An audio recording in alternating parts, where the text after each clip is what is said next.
Welcome to Real Big Talk. I'm Big Rick. That's Lola, and this is our phone number, 304-214-1600, 304-214-1600. I missed you guys on Friday.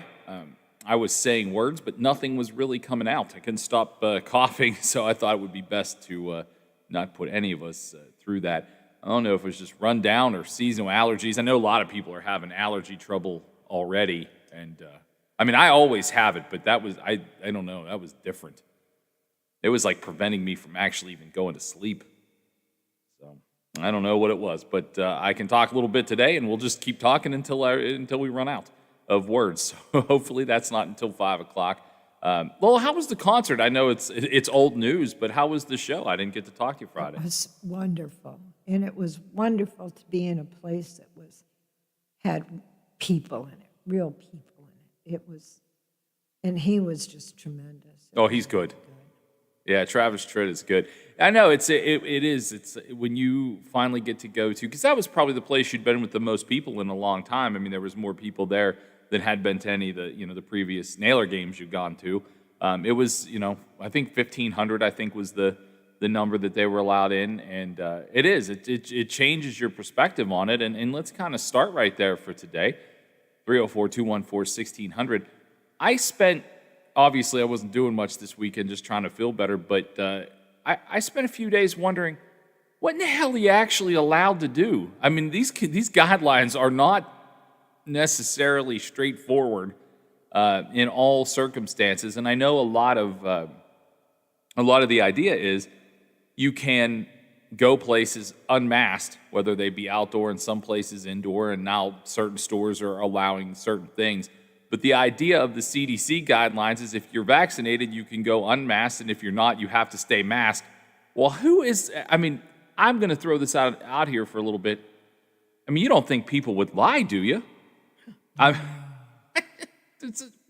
when you've looked at this and seen that, because you're seeing it a lot. Like, hey, if you're not vaccinated or not fully vaccinated, you have to still wear your mask, but. I mean, this is where I think we're going to get into that slippery slope of how do you control that? I mean, you don't. It's personal responsibility. If people that are not going to get vaccinated have primarily not been wearing a mask anyway. So, you know what? The way I look at it, I'm fully vaccinated. I am not concerned. Yeah, I'm just not. And there's a lot of stores that have changed their policy. I did have to go to Walmart because my pharmacy is at Walmart, so I had to go to Walmart on whatever that was, Saturday, to pick up some prescriptions, and it was still pretty much a mixed bag. It wasn't much different than the last time I had gone. Now, I mean, I wasn't feeling well, so I wore a mask just in case there was something that I could give to somebody because I didn't know what was wrong with me, which I thought was just a considerate thing to do. It had nothing to do with the masking rules. Before, when you were sick and you had to go to the pharmacy, you didn't wear a mask because you didn't have one. I mean, think about it. Leading up to this, how many people actually had this type of thing on hand that they could wear? So, now it was just like, well, it's just going to do this as a courtesy. But still, I was surprised at how number of people that were masked up, because Walmart never really enforced that type of thing. Throughout the course of this. I mean, they asked that you did. They had restrictions on number of the people that could go into stores, but if someone wasn't wearing one, it's not like they had somebody chasing them around and handing them one. So I was kind of surprised. It was, like I said, kind of a mixed bag. And I think that's probably what we're going to see. Some people are just saying they don't, they're not ready to take their mask off. That's fine. Look. We've seen weirder things happen. If you're still comfortable wearing your mask and you think that that's the best thing for you, then do it. I just don't like when people have to give other people shame for it. Like, there were people that gave people shame for wearing masks through this entire thing, even when it was, mandated and I think proven to work, at least in my certain set of circumstances.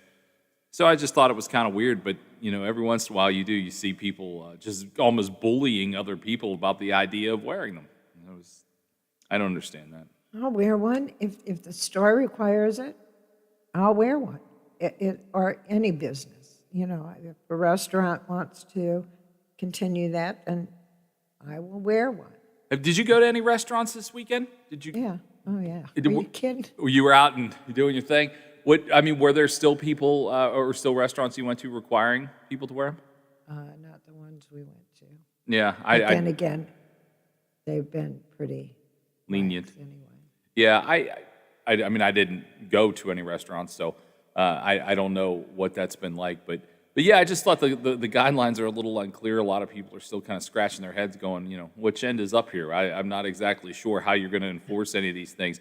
I can tell you from the live events end of things that, tours are happening. Of course, they canceled the Motley Crue tour, the one thing that I wanted so desperately. It did get canceled till 2021, but just released today that some of the big stadium shows, it was featuring Green Day, that big stadium show at PNC Park is still going to happen. They announced, they actually added a couple of cities, Columbus being one of them, to this big run of stadium tours they're putting in Columbus Crew Stadium. And they added shows and then moved a couple of states that they felt like would be towards the end of the opening up of everything. They went ahead and added them to the end. And so, yeah, they added dates, and it's a full-blown stadium tour that's happening with zero restrictions. Well, I followed Garth, and he said something about tickets going on sale for a stadium show, I think in Utah. Yeah, I saw that too. So, Yeah, it's a go. yeah. It's a go. The Black Crowes, who I'm a big fan of, the Black Crowes announced just this morning that they will be playing an entire summer concert run, and one of those dates will be at Star Lake. So, it's happening, people. It's happening. We're not wondering anymore. These things are legitimately set in stone and happening. The things I do are going to draw 800 people or less. And so I kind of figured we were safe to do that. But the shows that will produce thousands upon thousands, they are happening. They are happening. There's a sold-out festival already in Ohio for September. And like I said, this big stadium tour with Green Day is coming. So, yeah, good news. Good news. You will be entertained. You will be entertained. You'll be able to go. Now, I have not seen, in regards to all the things I just said, I have not seen whether or not they're going to have that passive, if you're vaccinated, you don't have to be wearing a mask, and if you're not, please wear a mask. I haven't seen any of those types of labels yet on any of those shows. It's going to depend on the state, I think. Probably. Because I'm last week, Friday, Justice said, masks are gone. If you're vaccinated, masks are gone. And it seemed to me the week before, or just a little before that, he had said 100% capacity in restaurants and bars. So publish a complete list without the governmental jargon in there. Just tell us, okay, this is what our state is now doing. So we all know. Because it's like if you go to 100% capacity, then why can't the Capitol and the Civic Center open up to 100% capacity? If you can go into a full restaurant or a full bar with live music, why can't they start putting on shows?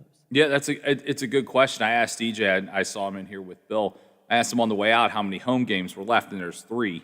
Not this coming week, but the following, leading up to the last game being on the 5th. And I kind of wondered, at this point, I don't know what the difference is. To say I was an expert at ticket sale operations at West Banco would be a lie. But I wonder what the idea would be if, how people can just, if they can come in, if they can fill up the arena. I know it's going to have like a fan appreciation night, which of course I'm sure they really do appreciate the fans that have been coming out all season, even though it had to be in smaller numbers. I wonder if they can do that. But you're right. It's always the legal government jargon that comes along with everything that makes it so difficult for people to understand. I mean, for someone like me, and certainly a lot of people that live around here, regardless if you live in Pennsylvania, Ohio, or West Virginia, someone like me, for particular this week, I will be in all three states that I work in. I live in PA, I work in Wheeling, and I also do work in Marietta, Ohio. So I will be in all three places, and I would imagine I will find three different sets of rules as I travel between things things I do outside of my house in PA, things that I do here in Wheeling, and then things that I can go do in Ohio. I mean, there will probably be, hey, wear your mask in this place, in this state, but not in this one. You're good in this one, but if you're not vaccinated in this one, it's just, I feel like it's lending itself to more of a confusion for a lot of people. But we'll see how it all unfolds. 304-214-1600. We're going to go ahead and take our first break of the day coming up this afternoon at 3 o'clock. We're going to have a discussion about mental health, which I think is a super important discussion to have, especially right now. I mean, it's always an important thing, but I think right now as people are emerging out of their homes and things like that for the first time in a long time, mental health is an issue that we're going to discuss coming up at 3. Jenna Richardson's going to come in. We're also going to have a couple other guests. So that's all coming up today at 3. If you have any questions about that, we certainly encourage you to call in and discuss. So we'll take this break, and we'll be back with more on The Watchdog. There's variety shows, and then there's, my variety show. I'm Bill DeFabio, and I bring you the best variety talk in the Ohio Valley, quite possibly the world. Join me from noon till 2 to talk sports, nostalgia, and hear from some of the legends of the game. You won't believe who I have on next. The Bill DeFabio Variety Show, noon till 2 on The Watchdog. Millions plan for retirement online. Estimate your future benefits, apply for retirement, and manage your benefits all from the comfort of your home. And give yourself the freedom to do what you want offline. Social Security's online services help put you in control with secure access to your information anytime, anywhere, allowing you to spend more time with family, friends, or simply just enjoying the day. Social Security, securing today and tomorrow. See what you can do online at socialsecurity.gov. A serious injury from an accident can be just the start of your worries. What if you cannot return to work? How do you take care of your family if you're disabled? At Gelner Law Offices, we represent seriously injured people and understand their problem. We know how to get you fair compensation. We will work hard to make sure you get the money you deserve for your losses. Don't go it alone. If you're hurt in an accident, call us at 304-242-2900 or visit us at gelnerlaw.com. We'd like to help. Introducing our new redesigned 7 News app. Our new app features a sleek, modern design, an easy-to-navigate home screen with quick access to local news content, and a localized weather forecast. Subscribing to notifications is easier, and with one tap, you have access to recent push notifications. There are more ways to watch and find video. To get the new WTRF 7 News app, just update the latest version or download the WTRF 7 News app in your Apple or Google Play Store by searching WTRF. Now, during the Jim Robinson Ford Lincoln Toyota Pre-Owned Super Sale, select from over 80 vehicles in stock starting under $5,000. Most are local trades, many with one owner. Hurry to Jim Robinson at the Highlands, home of lifetime powertrain protection. Now, during the Jim Robinson Ford Lincoln Toyota Pre-Owned Super Sale, select from over 80 vehicles in stock starting under $5,000. Most are local trades, many with one owner. Hurry to Jim Robinson. Every weeknight at 6 p.m., join the voice of the Mountaineers, Tony Caridi, on The Watchdog. Tony informs and entertains WVU fans with the latest Mountaineer sports news. If it happens in the world of gold and blue, Tony knows about it and shares it with you. Sportsline, weeknights at 6 on The Watchdog.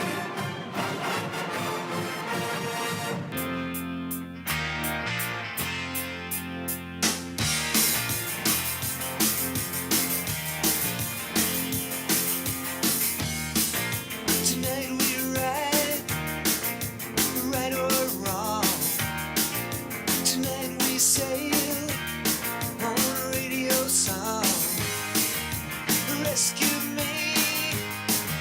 Should I go down?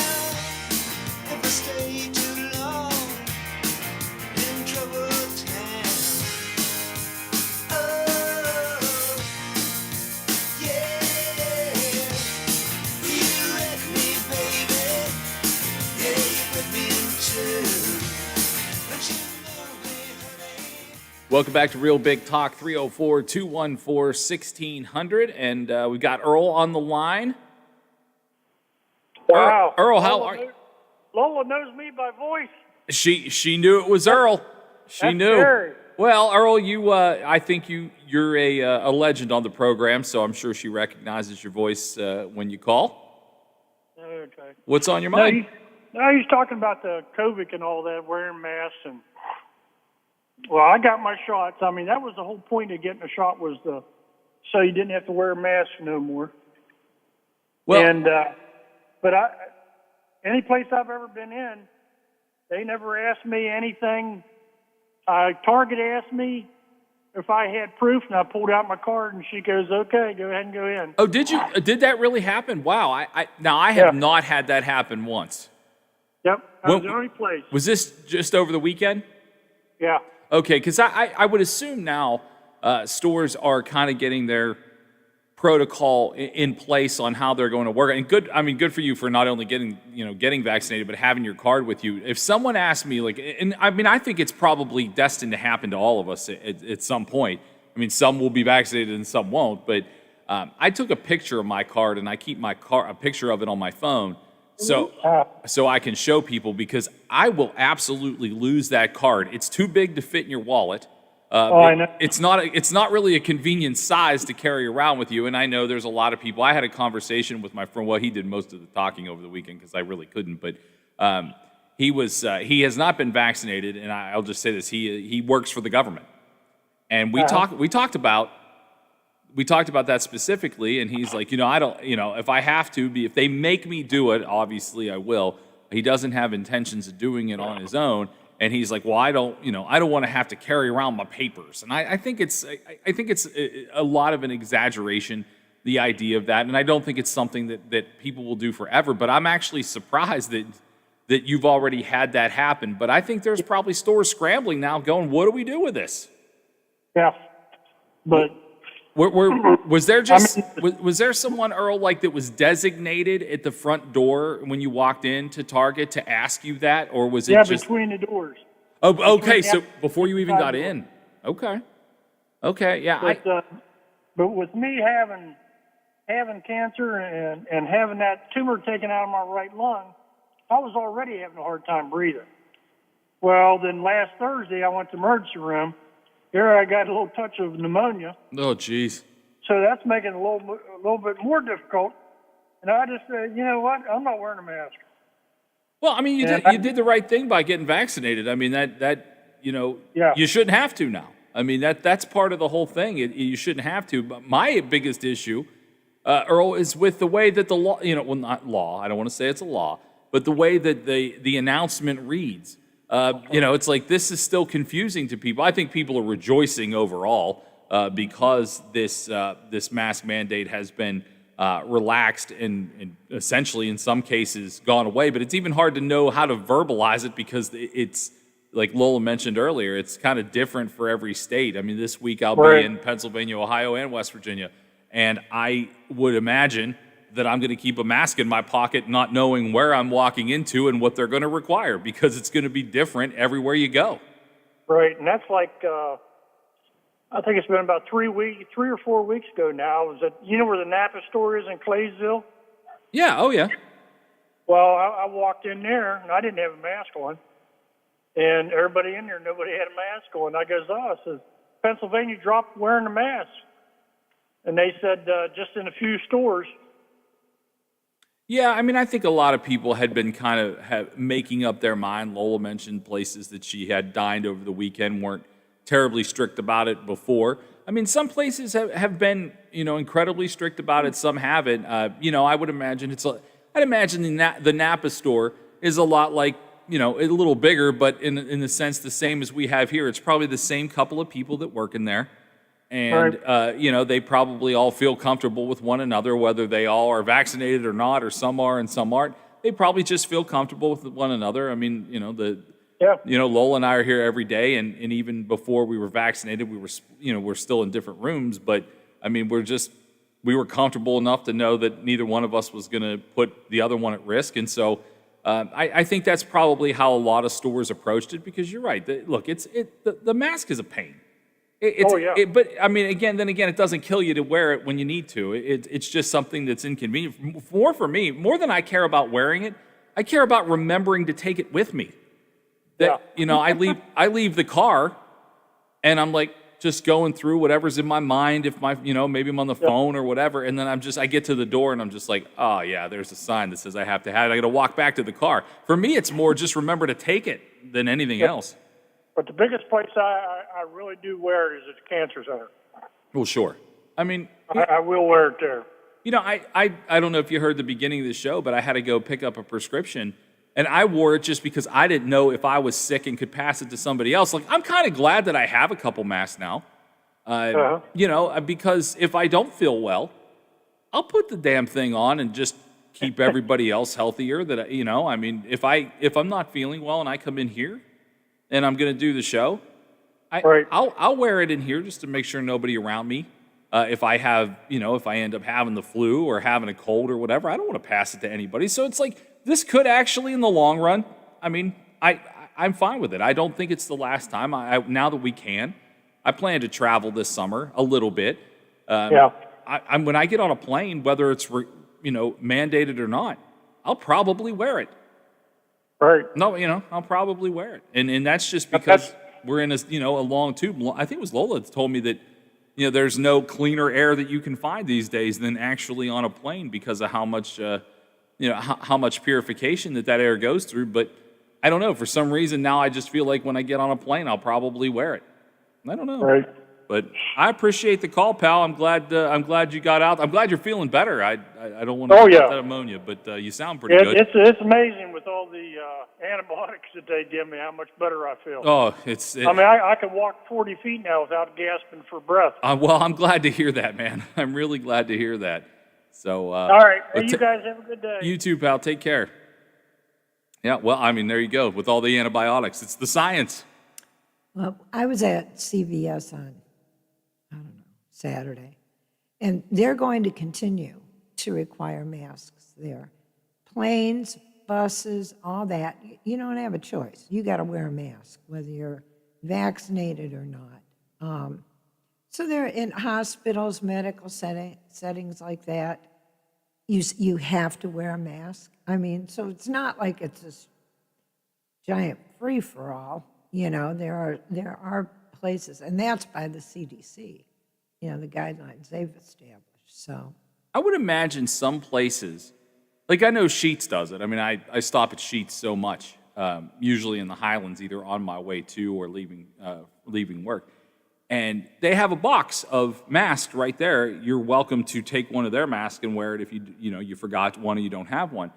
I wonder if places will continue to offer that even after this mandate has ended. Because again, I think, some people are probably going to want to continue to wear masks. I can say this, when you go into a hospital, say flu season, for example. Don't you think it's weird that they never offered you a mask when you would come in and be sick from the flu anyway? I mean, that would help the nurses and doctors that are going to see you. And honestly, during flu season ever before, I don't remember doctors or nurses coming in wearing masks anyhow when they would see sick patients. No. So I wonder if... Because they were vaccinated. Well, yeah, but you get the flu shot, and I'm sure a lot of doctors and nurses do that. But yeah, I just think I wonder how much we'll see mask after masks are over. And I think the answer is still some. I think it's still some. I think if it prevents, I don't know about you, but I enjoyed not having the flu this year. And I do get a flu shot, but with the times when you do actually get the flu, it stinks. You're down for days. So if it prevents some of that stuff, I can't tell you that I wouldn't go, you know what, I'm going into a crowded place in flu season. I had no reason to pick up the flu while, picking up some avocados. I just would wear the mask. I don't know. I think it's going to be interesting to see how people evolve and how you have to continue to do it in certain places. But the CDC is going to require that on planes and different things. Schools, too. A lot of the CDC is saying that schools should have kids stay masked up through the end of the school year. I don't know if it's a good or a bad idea, but I can't see it hurting any as long as they're at school. I don't see it being a terribly bad thing. I know they want to be done with it just like adults do, but I mean, maybe until you got a chance to get kids vaccinated, the kids that are going to get vaccinated haven't been yet. So maybe it is a good idea. I don't know. It's only a couple of weeks. Yeah. I mean, school is almost done with. Yeah, I mean, I think it's like 2 weeks for most people. So, yeah, I don't know. And certainly by the time they go back in September or August, they would have the opportunity to, at least have the opportunity to get vaccinated if that's what their parents choose to do. Some kids are going to choose to want to do that. They're going to go to their parents and say, look, this is something I want to do. I want to be able to, go back to football practice this summer and feel like it's not something that even has the remote chance of making me sick. That's the thing. I think a lot of it is mental.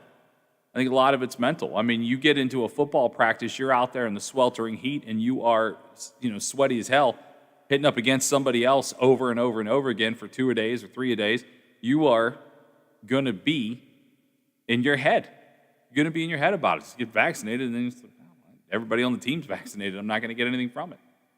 I will. It is going to be an interesting summer to see how those types of things progress. We're going to go ahead and take a break here. When we come back, we'll talk about another couple of topics before we get to the 3 o'clock hour, and we will have a discussion about mental health and where it goes from here. It's been an interesting year. Mental health is going to be a priority as we start to come out of our cocoons. So we're going to have that discussion at 3 o'clock right here on the Watchdog. The Metro News Update is brought to you by Thomas Auto Centers, Mall Road, St. Clairsville. Get the best deal at Thomas Auto Centers. West Virginia Metro News. I'm Chris Lawrence. U.S. Senator Joe Manchin, speaking last hour on Metro News Talk Line, says they learned during a morning meeting at the VA in Clarksburg the former hospital administrator there has now retired from the federal government. He retired Who did? Friday. Who did? Retired Friday.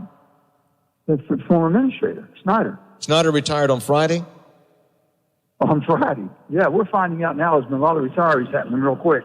Trust me, brother, this will not go unanswered. We're going to check everything. He is talking about Glenn Snyder Jr., who was reassigned from his position as the administrator of the Lewis A. Johnson VA Medical Center in Clarksburg last year as the Rita Mays investigation was ongoing. Now, an inspector general's report found that Mays should have never been hired if proper protocols had been followed. Really bothered me more than anything else is the lack of background checks. How in the world did this lady ever get in the system? And how many other people? So as far as we're asking for total background checks and accountability for all people that work in the VA. Manchin, Senator Shelley Moore Capito, and Congressman David McKinley all met with VA Secretary Dennis McDonough in Clarksburg this morning.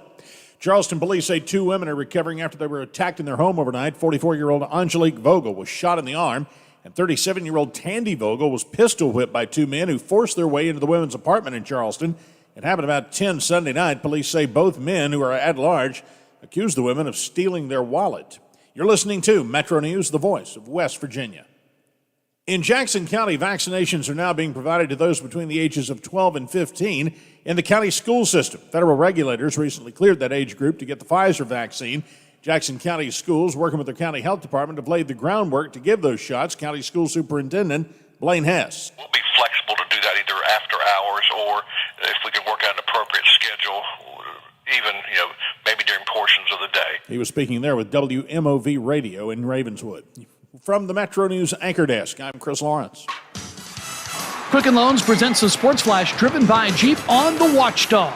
Marshall baseball with a 7-5 victory over UAB Sunday to close out the season. Thundering Herd putting up 6 runs in the 5th inning. Travis Sankovic and Ryan Leach both homered for Marshall, and Jordan Billups added 2 RBIs. Kentucky lost to South Carolina Sunday in Lexington 11-6. They drop all 3 games in the weekend series. Austin Schultz and Ryan Ritter 2 hits and an RBI for the Wildcats, who have lost 5 in a row. While West Virginia defeated Dayton in a doubleheader in Morgantown, winning 7-6, 12-6. Paul McIntosh 3 RBIs for the Mountaineers in the Game 1 victory. Austin Davis and Tyler Dones drove in 3 in Game 2. Major League Baseball, Cincinnati beat the Colorado Rockies 7-6 Sunday, scoring 4 runs in the 8th and 2 more in the 9th. For lightning-fast updates as news happens, download the Score app today. It's free. I'm Tony Desiri, and that's your Sports Flash on the Watchdog. It's time for some straight talk. You've got real work to do, but everyone's sucking up the free Wi-Fi faster than a Mocha Choco double frap on ice. So be your own hotspot. Now with Straight Talk Wireless, get 10 gigs of hotspot data with the ultimate unlimited plan. Just $55 a month on America's largest and most dependable networks. You don't have to find a hotspot. You are the hotspot. Straight Talk Wireless, only at Walmart. Compatible device required. See straighttalk.com. Over the past year, I've helped thousands turn their lives around. And today, I'm going to tell you the one simple trick that will change everything. All you have to do is... And now a message from our sponsor. With Progressive, you can bundle your boat, RV, or other outdoor vehicle for great protection and even more savings. Progressive. And that's it. You'll have that for the rest of your lives. I'm so excited for you. Progressive. There's never a bad time for great protection. Progressive Casualty Insurance Company and affiliates. Bundle discount not available in all states or situations. For all of your IT needs, visit OmniPerforms.com. Omni Strategic Technologies, the only IT company that the watchdog trusts. Plumbers and Steam Fitters Local 83 want to thank the owners and contractors of the Ohio Valley for using their locally trained workers to help build for the future. Local 83 helps design, fabricate, and build the gas infrastructure for the oil and gas industry here in the Ohio Valley. Plumbers and Steam Fitters Local 83 is 300 members strong and growing. They also do residential, commercial, and industrial work on both sides of the river. For more information, call Plumbers and Steam Fitters Local 83 at 304-233-4445.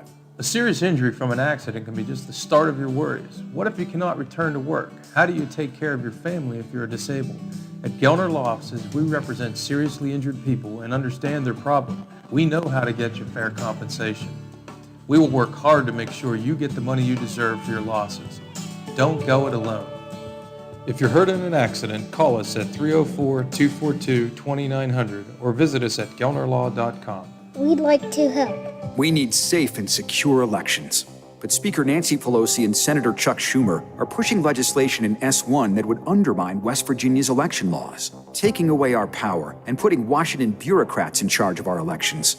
Their bill would allow partisan groups to collect thousands of ballots without supervision. That's currently illegal because it leaves ballots unprotected, without security, threatening the integrity of our elections. Worse, Pelosi and Schumer's bill would spend billions of public funds, your money, on political campaigns. Billions to subsidize politicians, even those receiving money from private donations. They want more money for politicians and more power for Washington bureaucrats. Call Senator Joe Manchin at 304-342-5855 and tell him we need safe and secure elections, not more wasteful spending. Tell him to stop the partisan power grab and oppose S1. Paid for by One Nation. www.onenationamerica.org. This is Bill DeFabio, your host of The Variety Show with Bill DeFabio. Heard on the Watchdog Monday, Tuesday, Thursday, and Friday. Join me from noon till 2 to talk sports, nostalgia, and hear from some of the legends of the game. You won't believe who I have on next. The Bill DeFabio Variety Show, heard on the Watchdog Monday, Tuesday, Thursday, and Friday. Tune in and get with the program. I'm Bill DeFabio. Join me for The Variety Show on the Watchdog.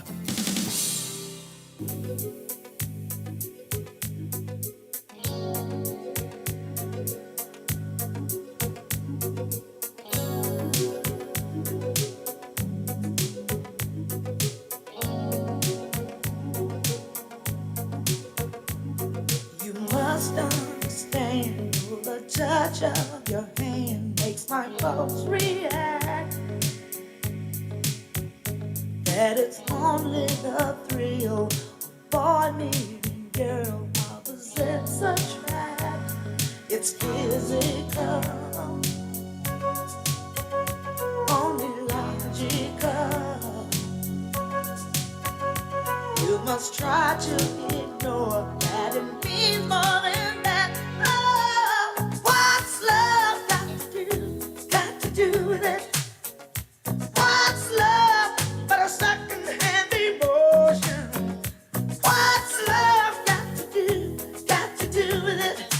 Who needs a heart when a heart can be broken? It may seem to you that I'm acting confused when you're close to me.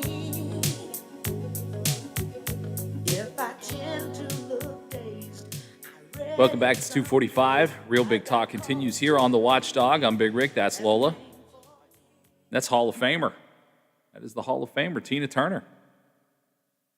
Rock and Roll Hall of Fame still creating quite a buzz amongst various people. I saw a lot of reactions over the weekend, in case you missed it. Tina Turner got in. So did rapper Jay-Z and LL Cool J. People are, for whatever reason, upset about that.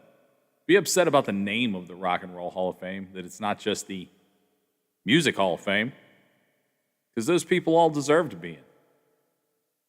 If you're listening to this show, there's a good chance you didn't have quite the career that Jay-Z, LL Cool J, or Tina Turner ever had. So understand that their impact on the music business, they certainly all belong there, in my opinion. Although, so do a lot of hard rock acts and metal acts that will never get in, like Iron Maiden. I know for a lot of you that you're like, I don't know what that means. That's okay. But just understand the contributions of people from different genres of music. If one different genre belongs in there, then they all belong in there. And I'm one of those people that believe they all do. I just think the place is wrongfully named as the Rock and Roll Hall of Fame. But if you've never been there, well, you want to talk about masks off and places you can go. Even if you have to wear a mask, just go. Get out. Go to the Rock and Roll Hall of Fame. Right there in Cleveland, right next to the lake. It's awesome. It's awesome. I don't necessarily subscribe to all the theories of how they figure out who's going in there. But trust me, everything that's in there is worth looking at. If you even remotely like music, it's worth looking at. Ohio is currently a hot spot right now for a lot of buzz, not just Rock and Roll Hall of Fame related. But this morning, the plans for the Ohio Vax-A-Million contests were released. This is something that I think we must have talked about it on Thursday, Lola, that DeWine came out and said he was giving 5 Ohioans a chance to win $1 million. It's just an Ohio residents-only lottery based on if you have been vaccinated with at least one shot. Also, 5 individuals who are under the age of 17 that get vaccinated, which will be a much lower number, obviously, for 5 weeks, will have a chance to get a scholarship 4 years to any Ohio school of their choice. And that includes room and board and books. I'm not saying the guy's a genius, because I don't know that this is a genius move, but it's a good move. It's getting people motivated. And quite frankly, if you're from Ohio, you're paying the taxes anyway.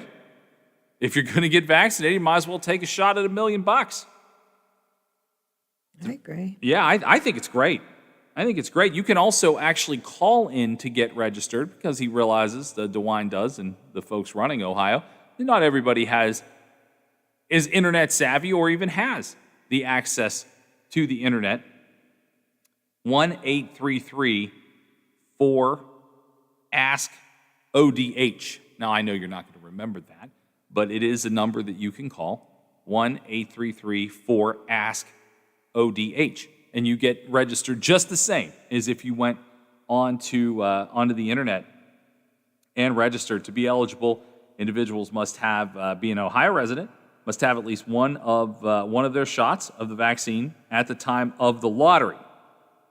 So even if you don't have it now and you plan to go get it, you can get registered now.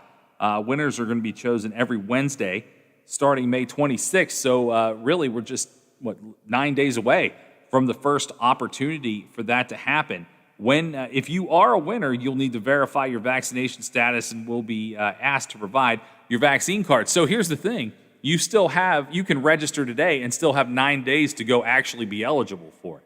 You don't have to have it as of right now. You just have to have it as of May 26th when the first drawing is pulled. So you could essentially get it the morning of the 26th and still be eligible to win it at 7:29 that night. Is this a flaw? Tell me if I'm overthinking. And I know you will tell me if I'm overthinking if I am. To me, it seems like you should have to be able to, and I don't know how you do it, so maybe this is why they don't, to prove that you've had at least one shot before you register. Because you could just basically go, you know what?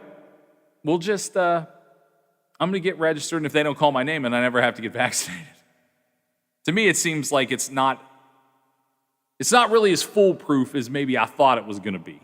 I think it's a great idea. But am I thinking about it too much?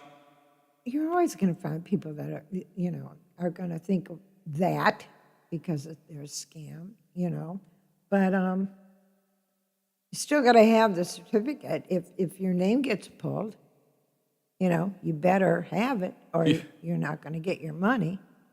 Do you think there's one person that's going to get called and not actually vaccinated and run out to the nearest clinic to their house and go, "Oh my God, I got to get this in my arm right away"? I wouldn't be shocked. I do think, however, it is a really good plan. I think it offers people things that I don't think any other state is doing anything like this. I think it's really forward thinking by the state of Ohio. What I think is brilliant is the full boat ride to a state school. Yeah, I mean, that's going to get kids, and you're eligible 12 and up. Yeah, that's the thing. You don't have to be just on your way to college. You're eligible from 12 and up.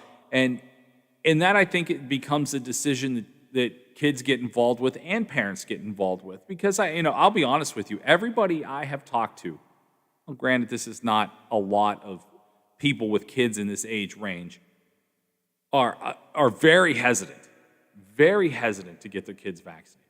Even if they've already taken it, they're like, I don't want my kid to get sick.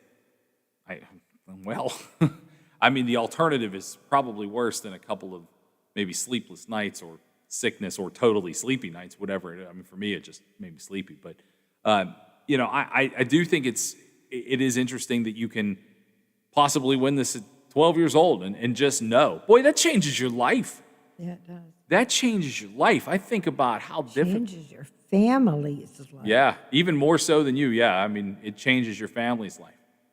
A lot of my friends are socking away money for school, and they're hoping their kids get scholarships and that money can go towards something different. But yeah, that really would. I think it's a great plan. 5 Ohioans over the age of 18 are going to get the $1 million, and then 5 will also get the opportunity to get the free ride to school. So here's the thing: a college student who's currently in college could win $1 million to pay for college and still have some left over.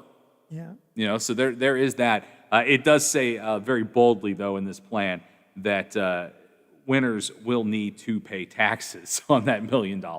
That's the thing that I think would get, because there's nothing I hate more than paying taxes. Nothing. If it was $1 million tax-free dollars, I think it would double. I think people hate paying taxes so much. That's what. Speaking of paying taxes on a prize. All these people that get so excited on The Price is Right. And I'm thinking, holy cow, the taxes on a car and a boat. Now, the trips, they may not be, but the value of some of those prizes is what I make more than what I make a year. So I would have to pay double my income tax. I can tell. Not get excited about it. I had a friend who worked for The Price is Right, and I could text him, and maybe he would be able to tell me. I think I'll do that when we go to the break. I had a friend who worked for The Price is Right. He went out to Hollywood. He's from Parkersburg. He actually is an author. He's written a few books. He's a very interesting cat. His name is Adam Needham, and he writes books about game show hosts, and he has been infatuated with game shows his whole life. And he worked at The Price is Right, and he once told me, and I don't remember the figure, so I think I'll text him and ask him during the break, but he once told me that so many of those people that win never actually get their prizes because of what you just said. It's like, hey, you just won a $75,000 automobile. That's incredible, but I don't have the $22,000 in taxes to take it home. And there's somebody from the IRS in the wings waiting for you. They may have an office right there in Studio City. We got a phone call real quick. Todd. Hey, Todd, what's up? Kind of calling to ask about what you were just talking about. I'm an Ohio resident, I've had my second vaccine shot the first week of February, and I'm going to go and register for this lottery. And couple questions where, like I heard you say, you have to pay taxes on it. Do you have to pay the taxes up front before you get the money? No, I can't. I shouldn't say no, like I know. I can't imagine that would be a thing. The government, they would never make you, hey, if you won't kick over that $400,000, we're not going to hand you this $1 million. I don't think there's any way that they could do that. I mean, they realize that most people don't have that, but you would have to pay taxes on it if you want it. Yeah, and then the other question is that, okay, so I'm a grandfather, and I mean, yeah, $1 million would be nice, but my granddaughter she'll be 3. Like, you probably don't know this, but there's no question, no harm in asking the question. But would I be able to say, hey, I don't want the $1 million for myself? Could I instead have a free college ride for my granddaughter? You know what they would probably say is that you could instantly, because we'll break it down real quick. I would say you're probably paying roughly 37% or so if you won $1 million prize. So you would end up somewhere with around let's say $630 million or $630,000. I would imagine that you would just be able to take that money and say, all right, I'm going to put away this $200,000 to make sure that my grandchild can go to any school that she wants. I mean, at that point, she'd go to Harvard probably for $200,000. And I know that I know West Virginia does they have that thing where you pay in advance for school for your kids. 18 years in advance, you could start paying, when kids are born, so they could go to college at the rates, lock in the rates. And I can't remember what it's called. It has a number, but I don't remember what it's called. So I would imagine that's what they would do, because at the end of the day, if I was a college kid, I think I'd turn it around and go, hey, wait, I would rather have $1 million pay for my education out of that and then have a solid nest egg to keep building on, because $1 million is definitely worth more than, I can't think of any school in Ohio, even OU, which is I think $30,000 a year. I mean, it's expensive, but at that point you're looking at $120,000 to go to OU, which is a great school, but you would be much better off with the $1 million and paying the taxes, and then get down to $630,000. You can go to any school you want and still have a very handsome retirement plan. So, but yeah, I think do you like the idea, Tom? I mean, do you think it's a cool idea as an Ohio resident? I do. I mean, anything that's unexpected and free, and I mean, quite frankly, I work in healthcare, so I didn't have much of an option anyways when it came to getting vaccinated. I basically had to do it to work. I mean, they didn't word it that way, but just in the environment that I'm in to make it safer for us. So yeah, anybody that, it's like if my equivalent would be, it's like paying your rent every month and your landlord going, hey, I'm doing a drawing with all my tenants. Everybody pays their rent on time, that, you get free rent for a month, and who wouldn't be surprised and like that? So in the same way, hey, you guys are all doing, being responsible, doing what you're supposed to do and thinking about yourselves and your neighbors. So, hey, we're going to do a drawing, and some of you people are going to be rewarded. I think it's great. I think it's a great analogy. It actually encourages people to, like you said, to go run out and get the vaccine. Yeah, I think you came up with a great analogy. I mean, that's essentially what it is. Hey, if you do the right thing, whether it's pay your rent on time or get vaccinated or whatever, you could actually be rewarded for doing the best thing for you and everybody else. I think it's I agree with you. I think it's a great plan. I think it is going to encourage people. Right now, the state of Ohio, by the way, is at 43% of people with at least one shot. Nice. I thought 43% was a pretty decent number considering how far we are into it. Now, I think the idea of 70 is probably a little over the moon, but I think that it could get to 60, and I'm certainly encouraged by those numbers. That music tells me, Tom, that we are getting ready for a break. Thank you so much for the call, pal. All right, buddy. Take care of yourself. You too. Bye. You too. We are going to take a break. When we come back, we're going to have some guests in. I think Jenna Richardson is here from the YWCA, and we're going to talk about mental health, which is certainly an important subject as we get ready to emerge out of the end, hopefully the end, of COVID and for a myriad of other reasons. Mental health is important. We'll talk about it next here on The Watchdog.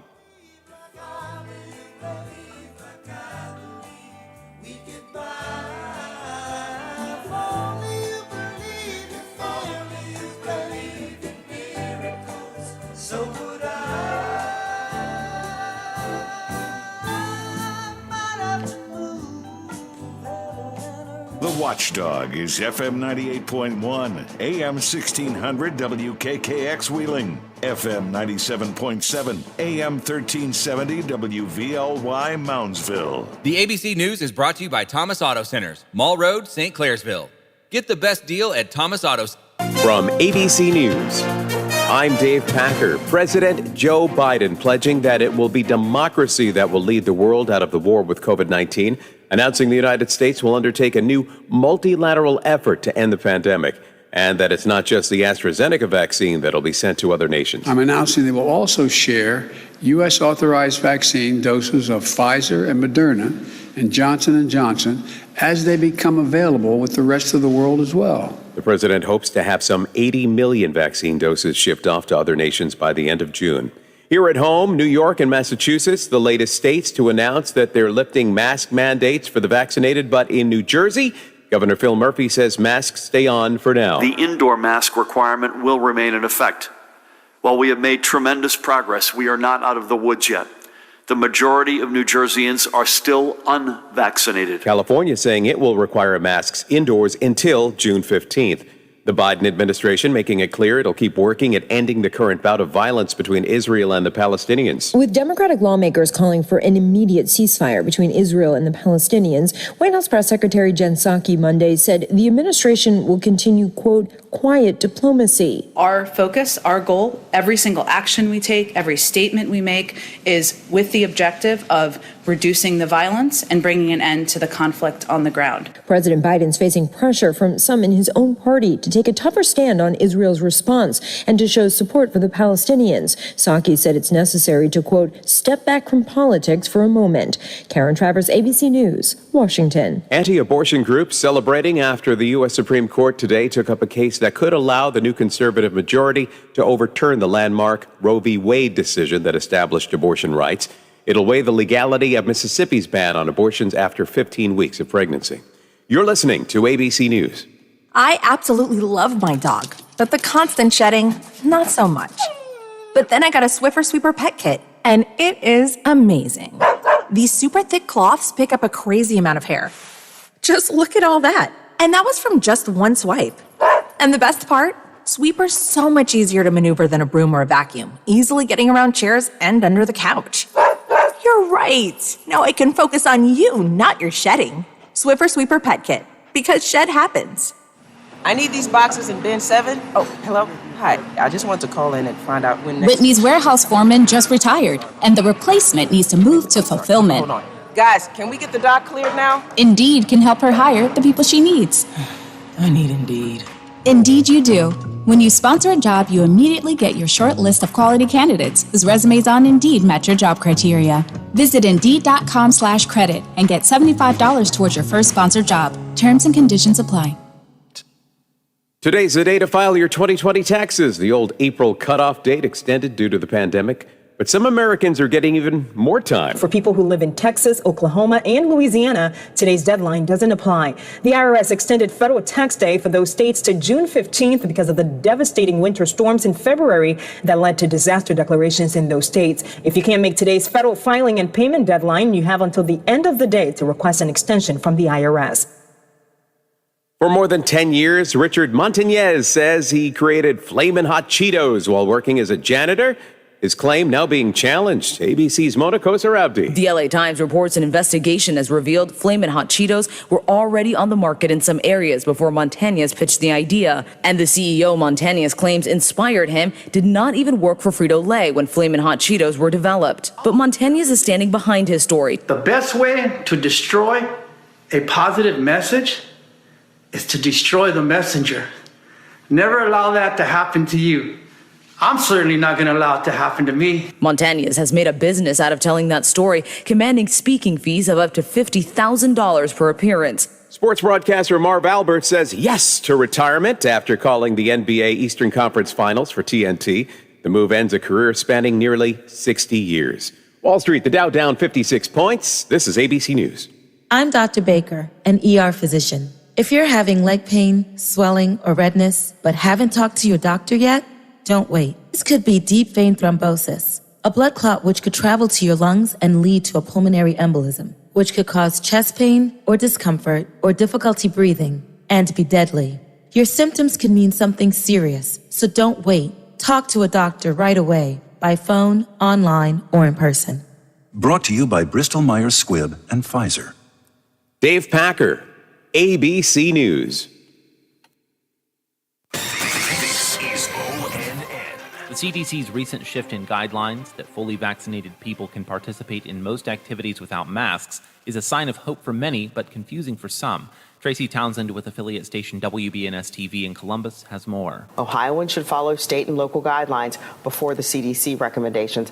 And after the state's health order lifts on June 2nd, Dr. Leela Javidi says business owners can make their own decisions. We're going to have differences in the way that businesses choose to set their boundaries. Businesses always have the ability to say no shoes, no shirt, no service. Javidi says if you're vaccinated and you still don't feel comfortable taking off your mask, don't feel pressured to do it because of the guidelines. I'm Tracy Townsend. And Ohio's former director of the Ohio Department of Health, who guided the state through the early days of the COVID-19 pandemic, was recognized yesterday for her efforts. Clay Gordon reports. Dr. Amy Acton still being recognized for her hard work here in Ohio. The John F. Kennedy Library Foundation awarded her the COVID-19 Profile and Courage Award. Please know that this is the courage of everyone on the front line. And I just say thank you so much because it's an honor to represent the courage in them. Thank you. She went up against thousands of other nominees. She is one of 7 who won this honor. I'm Clay Gordon. And I'm Daniel Barnett on the Ohio News Network. 304-214-1600. Call the Watchdog with your thoughts. We'll be right back to Local Talk. Hello, it's John Kozik, founder and president of TurboTrack Realty, and I buy houses as is, fast for cash. Call me today for an all-cash offer on any of your properties, and we can close within days at 614-362-2000, 362-2000. Do you own a property that's outdated and needs thousands of dollars in repairs? Great, I'll buy it. I'm a private real estate investor who can solve your real estate problems fast for cash. Do you want to sell and just be done with it? Okay, great. I buy vacant properties, boarded up houses, pre-foreclosures, and inherited properties. I also buy apartment buildings, rental portfolios, divorce homes. I even buy my tenant won't pay me the rent houses. I look forward to solving your real estate problems today. Give me a call for an all-cash offer at 614-362-2000, 614-362-2000. Hello, everyone. From the Watchdog, I'm Darnell Foster with a look at your local weather forecast for your Monday. Cloud, sunshine mixing, a daytime high near 75, overnight low of 52 degrees under mainly clear skies, mostly sunny skies for your Tuesday with highs near 80 degrees. Have yourself a great day, everyone. From the Watchdog, I'm Darnell Foster. The views and opinions expressed on the following program are not necessarily those of this station or its sponsors. He's not your father's talk show host, but your dad can listen too. Real Talk is right here, right here. Real Big Talk with Big Rick is on the Watchdog.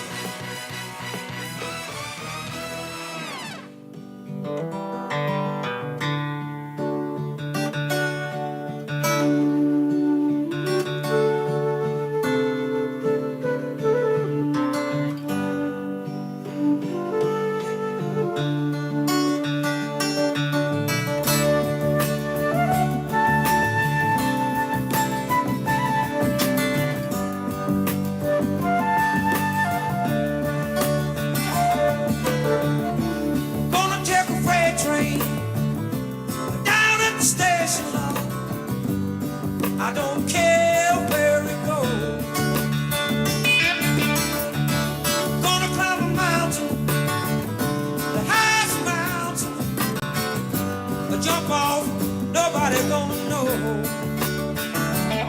Can't you see? Whoa, can't you see what that woman, Lord, she been doing to me? Can't you see? Welcome back to Real Big Talk. I'm Big Rick. Lola is here. 304-214-1600. 304-214-1600 is our phone number. And I encourage people to call during this next segment because I think this is something that really is going to matter a lot as we start getting our lives back to normal. Some of us have started to do things that feel normal, to go out to restaurants, to be able to go to Nailers games, which I will maintain for the rest of my life, was awesome and a blessing for this area to have during this time, and the Nailers did such a great job with that. But the fact of the matter is a lot of people are going to be doing things for the first time in a long time, and our mental health really matters, not just during and after this pandemic, but it matters always, and it's something that never seems to come up as much as it should. In recent years, we've seen some athletes take a stand towards mental health that was kind of something that athletes never talked about. You never wanted to appear as though you had any sort of weakness. Well, that seems to be changing at least a little bit in the world of professional sports, and certainly with artists of different sorts. But really, it's got to start on, I think, a home level, a friend level, and things like that. And I've invited a couple of guests in here today to talk with us about that. Jenna Richardson is here. You've heard her on the show many times. And also Melissa. So Melissa, if you would, introduce yourself and your title to everyone. Hi, I'm Melissa Law. I am the Director of Crisis Services with Northwood Health Systems. All right, and we appreciate you being here. So ladies, let's talk about this. It is Mental Health Awareness Month, and it couldn't come at a better time, could it, Melissa? No, it couldn't. I mean, we're talking about people went through so many things. Even if you were able to still get out, some people, and this is the thing, this doesn't have anything to do with normalcy, does it? It's not about, oh, we're getting back to this or back to that. Mental health awareness needs to be talked about all the time, pandemic or not. Absolutely, and to remove the stigma from mental health, and that, not to be ashamed to ask for help, ask for assistance when, you hit those points in your life. 1 in 4 people experience a mental health episode, and you need to be able to have trusted people and places to go to reach out for help. I don't think, why is this not something we can talk about or gets talked about enough? I mean, is it an embarrassing factor? Is it a shameful factor? Is it the things that, people look at you and say that it's a weakness? Is that why? I mean, because it seems to me that those things are in some ways waning, but I think will also always be there. I think that that's part of it, that there is a shame associated to it, that there's that stigma attached to it. We've separated mental health from physical health. It's okay to say you're going to see your family practitioner because you're not feeling well, but people don't feel comfortable to say that they're going to see a psychiatrist to help them with their mental health. I always remember in the show The Sopranos, which was obviously one of the most influential television shows of ever. And one of the recurring themes was, here is this incredibly powerful, somewhat ruthless gangster who had a very big need for mental health, but it was something that could never be shared. Now, I don't generally think most people ride around like a gangster, but it's something that gets portrayed in so many ways in pop culture and in the world that it's got to be a hush-hush thing. And that can't be good for what you do. It's not. And, we want to encourage people to talk about mental health, to ask for assistance, to, if you see somebody who's hurting or having a difficult time, or they're acting different than what they normally do, to reach out to them. When you see things or hear things that stigmatize mental health, to speak up and to educate yourself and to educate others. When is it, I don't know, an intrusion to say to someone, is there something I can do for you? Do you need something? I mean, because we do see this in other people. I can think of countless times where I've stopped and went, hey, you all right? I can see that this is just, sometimes it could be as simple as just maybe somebody's brain's not firing on all cylinders, and that could be anything.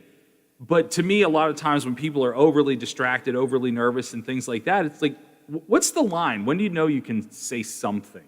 I think it's the right time to say it at any time. If you feel that something's not right, if you see that somebody's acting different, to, stop and let them know that you care and ask them, is there something I can help you with? Is there something that you need? Would you like to talk?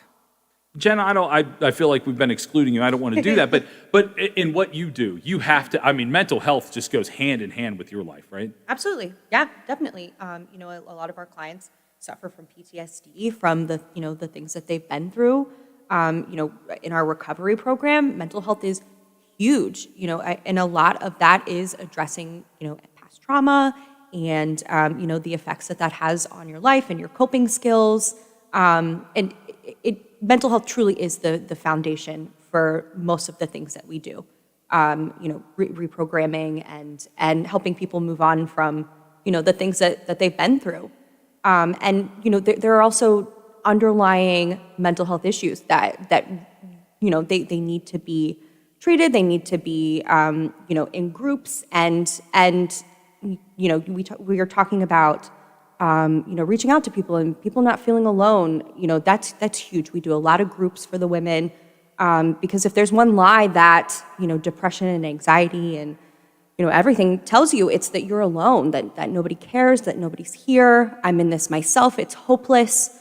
So to meet somebody who is either going through the same thing as you, or just says like, hey, I don't know what you're going through, but I can see that it's hard. You could save someone's life. That could make a huge difference in someone's life. With the YWCA, I would imagine that it's by the time people get to the point where they take you up on the services that you have to offer, they're probably further into a mental difficulty than they necessarily had to be had they spoke up earlier or sought help earlier. What should people know as far as the programs that you have at the YWCA to help that maybe could save them from getting as far down as sometimes they go? Yeah, I mean, I think it's, you don't have to be, I'm sure Melissa knows this in her position, in crisis services, it doesn't have to be the end all be all, you can ask for help at any time. And I think that that's what we see a lot. We see people that are just on the last straw, and they have nowhere else to go. There's nothing that they can do. And, maybe if we were a little bit more open about trauma and, about mental health, people would ask for help a little bit earlier in the process. I think that a lot of that is just knowing those signs in yourself, getting to know yourself and, healing from your, past experiences and the things that really lead you to, the situations that our clients find themselves in. How much of this, ladies, and probably good from both of you from your various perspectives, but how important is the process of self-awareness and understanding yourself in all of this? Because, we have a mental health crisis not only in this world and country, but right here in West Virginia. I mean, there's we all go out on the street. We all see that. I mean, some people just, you can tell are, and I don't know what the appropriate verbiage is, so I don't want to say anything inappropriate or hurtful, because this is something that, again, I think when you don't know what to say and you say it wrong, it intensifies the problem. So I don't even know the correct verbiage, which is probably a good place to start. But sometimes, when we all go out on the street, whether we sit outside and eat lunch, I mean, you can see that there are people that obviously have either mental limitations or just have gone off into a place where you don't know if you can be helped. So how important is kind of self-discovery about having a mental health issue? Go ahead, Melissa. So self-awareness is very important. And a lot of times what we see is that it can be a slow progression, that when somebody starts having depression or somebody starts having anxiety, that they don't notice it in the beginning. They just start to feel overwhelmed or they start to feel down. And then it just keeps compounding and keeps coming on. And so unfortunately, that self-awareness sometimes isn't there. So it actually becomes something that we can work on during their therapy sessions, which is talking with a professional of being aware of your symptoms, being aware of behaviors, and then developing coping skills and developing a support system and people that you trust. So when you're not aware of how you're feeling or you're not aware of those behavior changes, then you have those supportive, trusted individuals that can help you to see that. And as far as your position goes, I would imagine, and I only say this just because I know you a little better because you've been coming in here for a couple months that we've been able to talk. In the position that you have, I mean, you probably find a lot of women come in with absolutely at this point no self-awareness of just they've either been run down from one thing or another to where it's just like a lot of self-blame for things that probably have nothing to do with them. Yeah, a lot of the women, they come in and their self-worth is below zero. And that's what kind of gets them into these abusive situations, and an abuser doesn't lift you up and show you how great you are. They tear you down so that they have control over you. And so, these women come to us, just torn down to nothing. And it's our job to build them back up and show them, how great they are. And so, self-awareness and coping skills and all of those things play just such a huge part. And, I think it's easy to say, if you're just aware of it, then, you would know, you would be able to fix it. And, when you're in that situation, it's hindsight. That's usually how you get out of it. But, it's those coping skills that usually, with a lot of them have avoidant personalities. And so that's what leads to addiction. We're avoiding our issues. We've got a lot of trauma. They're not really aware of their mental health limitations or anything like that. And so they're using drugs, they're using alcohol. They're seeing abusive men. They're it's just like a slippery slope. And a lot of it starts with treating undiagnosed mental health issues, or that those generational mental health issues that really get passed down. And if you're not, I know from my own experience, I didn't have anybody to help me or show me kind of the way through my mental health struggles. And so, a lot of times when you're in your early 20s, that's when it really hits women. And, even more serious conditions can be, later into your 30s. And so, I think that education would go such a long way in helping people just recognize kind of what's happening with them and be able to cope with it and seek treatment. Let's talk about the educational part of this. We'll go ahead and take our first break here, and you ladies will stick around. We'll have a little more of a conversation. And I want to talk about how do we get educated on this. We'll be right back here on The Watchdog. This is Bill DeFabio, your host of The Variety Show with Bill DeFabio. Heard on The Watchdog Monday, Tuesday, Thursday, and Friday. Join me from noon till 2 to talk sports, nostalgia, and hear from some of the legends of the game. You won't believe who I have on next. The Bill DeFabio Variety Show, heard on The Watchdog Monday, Tuesday, Thursday, and Friday. Tune in and get with the program. I'm Bill DeFabio. Join me for The Variety Show on The Watchdog. For all of your IT needs, visit OmniPerforms.com. Omni Strategic Technologies, the only IT company that the Watchdog trusts. Are you struggling to make payments due to an unexpected financial obligation or loss of income? Are you receiving calls from debt collectors? Are you feeling overwhelmed and unsure of what steps to take next? Then you need the experience and expertise of attorney Tom McIntyre and his staff to help guide you through these temporary hardships. Want to hear more about how Tom can help? Then call 877-456-4155 and receive a free copy of Tom's ebook, When Bad Things Happen to Good People. Tom's ebook covers many questions people have about bankruptcy and includes interesting stories about people who tried to avoid filing and people who have filed for bankruptcy. We think you'll be surprised to learn some interesting facts about bankruptcy. Call 877-456-4155. Hey man, what can I get you? Yeah, can I have 2 Coors Lights? You got it. Hey Mike! I need 2 Coors Lights! With a taste as cold as the Rockies, only Coors Light gives you refreshment every time. Here you go. Thanks, Mike. Doing a great job. All right, 2 ice cold Coors Lights. That's the coldest beer I've ever had. Hey, they don't call it the world's most refreshing beer for nothing. Okay, be honest with me. Do you really have the Rocky Mountains in your beer cooler? You don't believe it? Check it out. Man, that's pretty amazing. I know, right? I can't believe it myself sometimes. I mean, this cooler is only 3 feet wide. Coors Light, the world's most refreshing beer. Coors Brewing Company, Golden, Colorado. With great beer comes great responsibility. The timeless sounds of polka live here. Join us 9 to 11 a.m. on Sundays for the Polka Showcase with Rich Biella. Sunday mornings never sounded so good.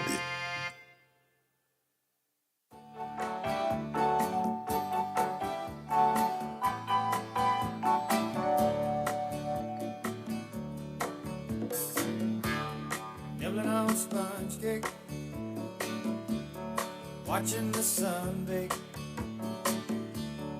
All of those tourists covered with oil, strumming my 6-string on my front porch swing. Smell those shrimp, they're beginning to boil. Wasting away again in Margaritaville. Welcome back. It's 326 here at the Watchdog. Real Big Talk continues. 304-214-1600. 304-214-1600. If you have any questions about mental health, this is the perfect way to get them answered anonymously.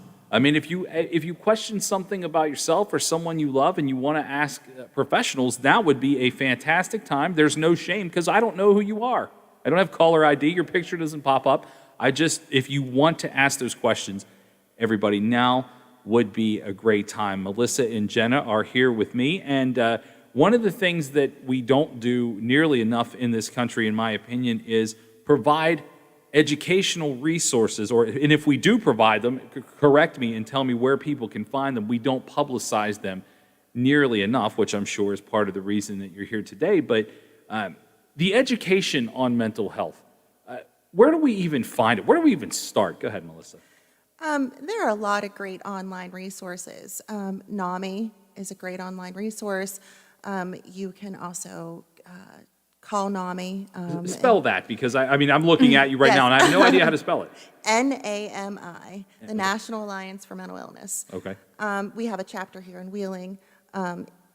If you have questions about your own mental illness, you can call us at Northwood Health Systems and speak to somebody. There's somebody on our crisis unit 24/7 to talk to, and that number is 304-234-3500. As far as NAMI's website, they have some great places, that'll link you to other resources and really educate you, not only from that professional education, but there's a lot of information on there from those with behavioral health issues, talking about their stories, sharing how they've overcome and what it's like to live every day with their mental illness. And correct me if I'm wrong here, and maybe this doesn't necessarily help the story, but again, I have no problem being the person that knows the least about this and asks the questions. Do you find that the word illness is what scares people? Because saying, I'm just not with it today, I had a meltdown, a breakdown. However, those words don't seem as scary as the word mental illness put together. I think the word illness is part of what scares people. I can see where the word illness would scare people. I also can see where, looking historically, how we have defined or described mental illness, especially just out in the community and in the population, and in the ways that people say things about those with mental illness, or trying to hide it because it's such a hidden thing by people, that they don't talk about it, because there is the fear of stigma and the fear of being shamed by others or it being seen as a weakness.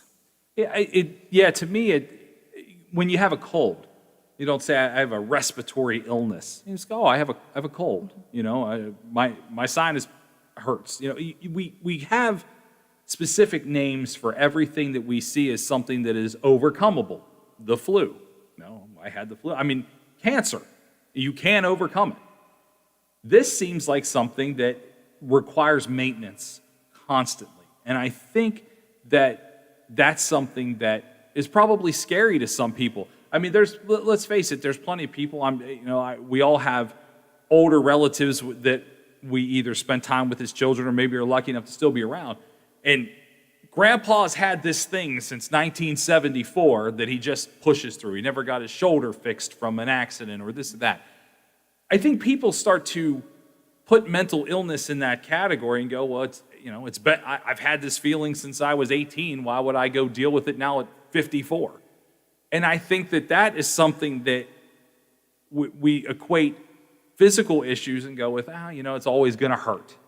But we don't do that. We do that mentally too, and that affects not only you mentally, but also physically. I think part of the thing that people miss is mental health affects your entire body. It's not just your head. Absolutely. It affects your entire body. And when you think about, you have physical symptoms from it and you withdraw from people, you isolate yourself, and it does require maintenance. We all have to take care of ourselves. We all need self-care. And that maintenance is different for everybody.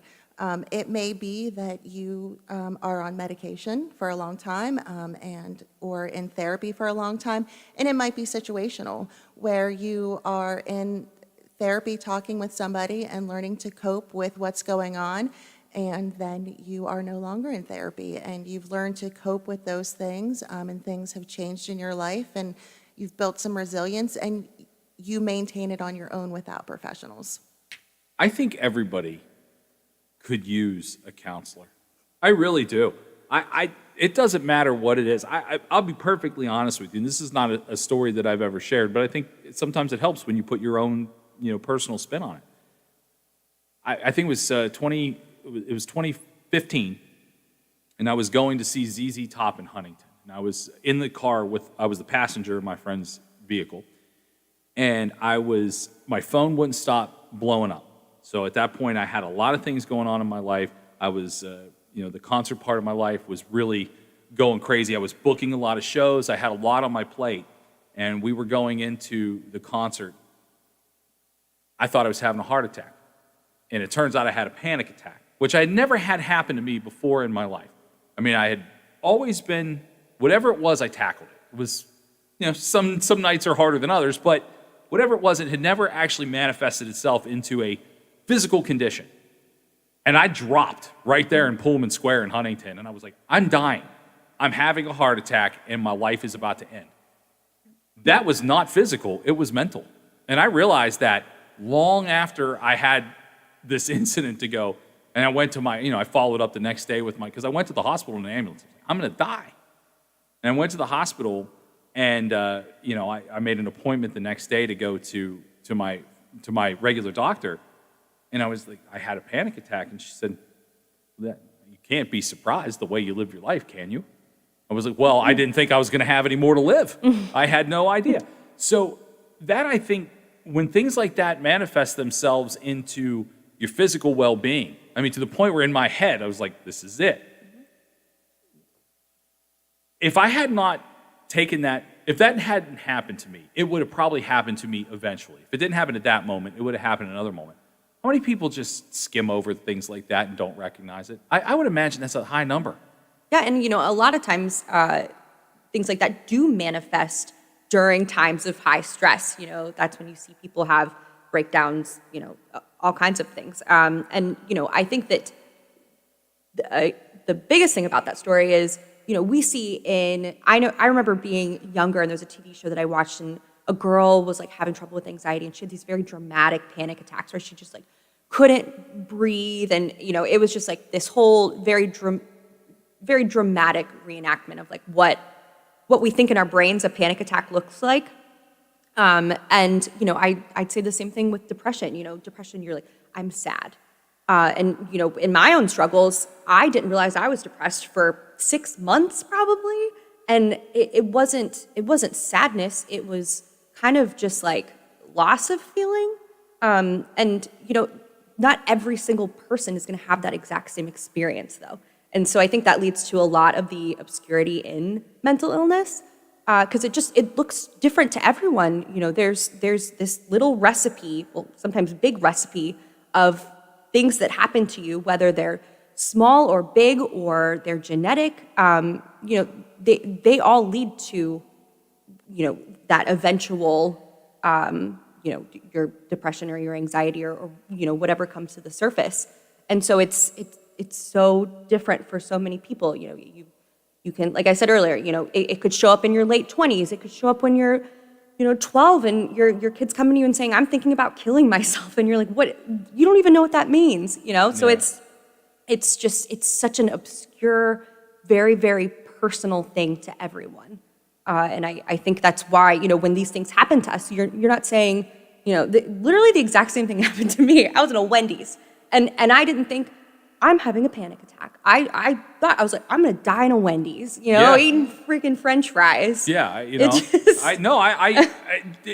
was the most shocking thing to me because it was like, I just took a knee and I'm like, I'm going to die in front of Uno's Pizza.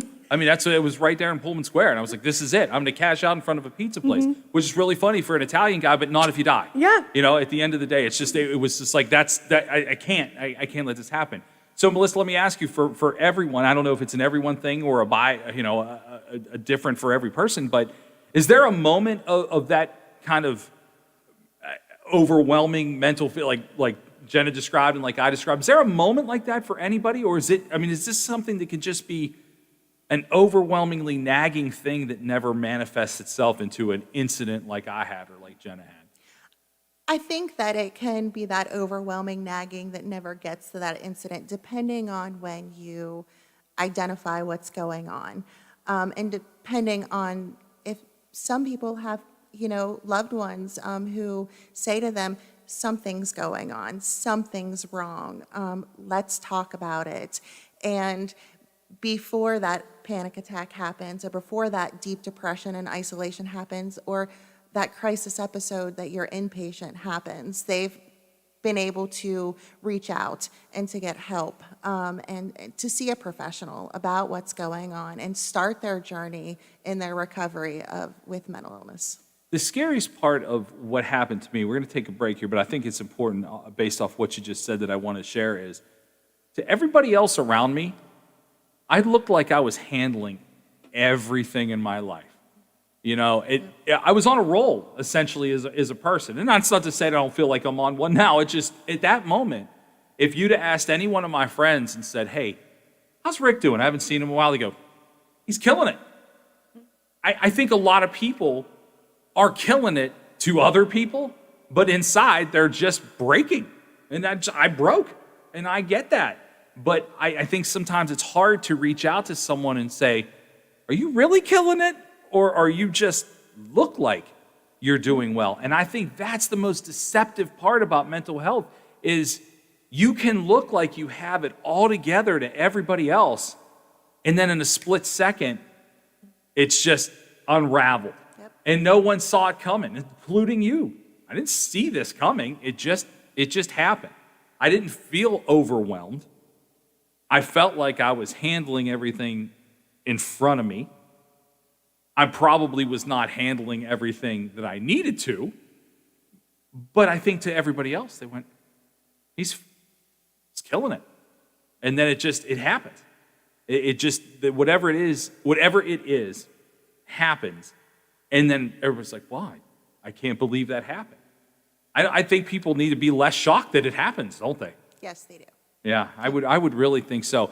If you'll stay for another break, we're going to go ahead and hit our break now. And when we come back, I want to talk about not only what you do specifically, Melissa, but let's face it, life after pandemic is going to bring a lot of different problems to the surface, some of which we probably can't even see coming.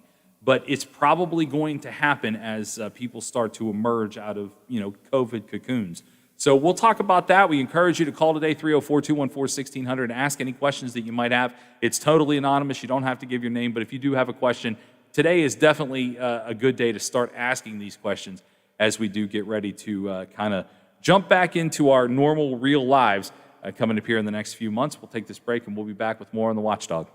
The West Virginia Mountaineers scheduled 4 games over the weekend in Morgantown in 3 days, and they won them all. Details with Ernie Galuski coming up. I'm Dan Zangrilli. Thanks for joining us on today's Mountaineer Report, brought to you by Kroger.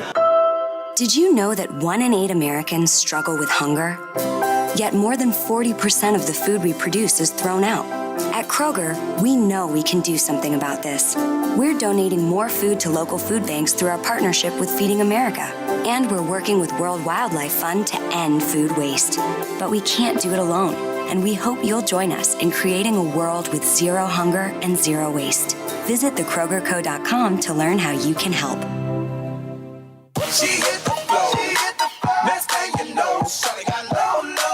Love getting prices that are lower than low on backyard favorites like grill-ready hamburgers and fresh-picked strawberries? Then shop at Kroger. We give you more ways to save on the fresh you love with tools like the Kroger app, where you can find personalized coupons on top of weekly sales. Plus, rewards like fuel points, giving you prices that are lower than the everyday low. Kroger, fresh for everyone.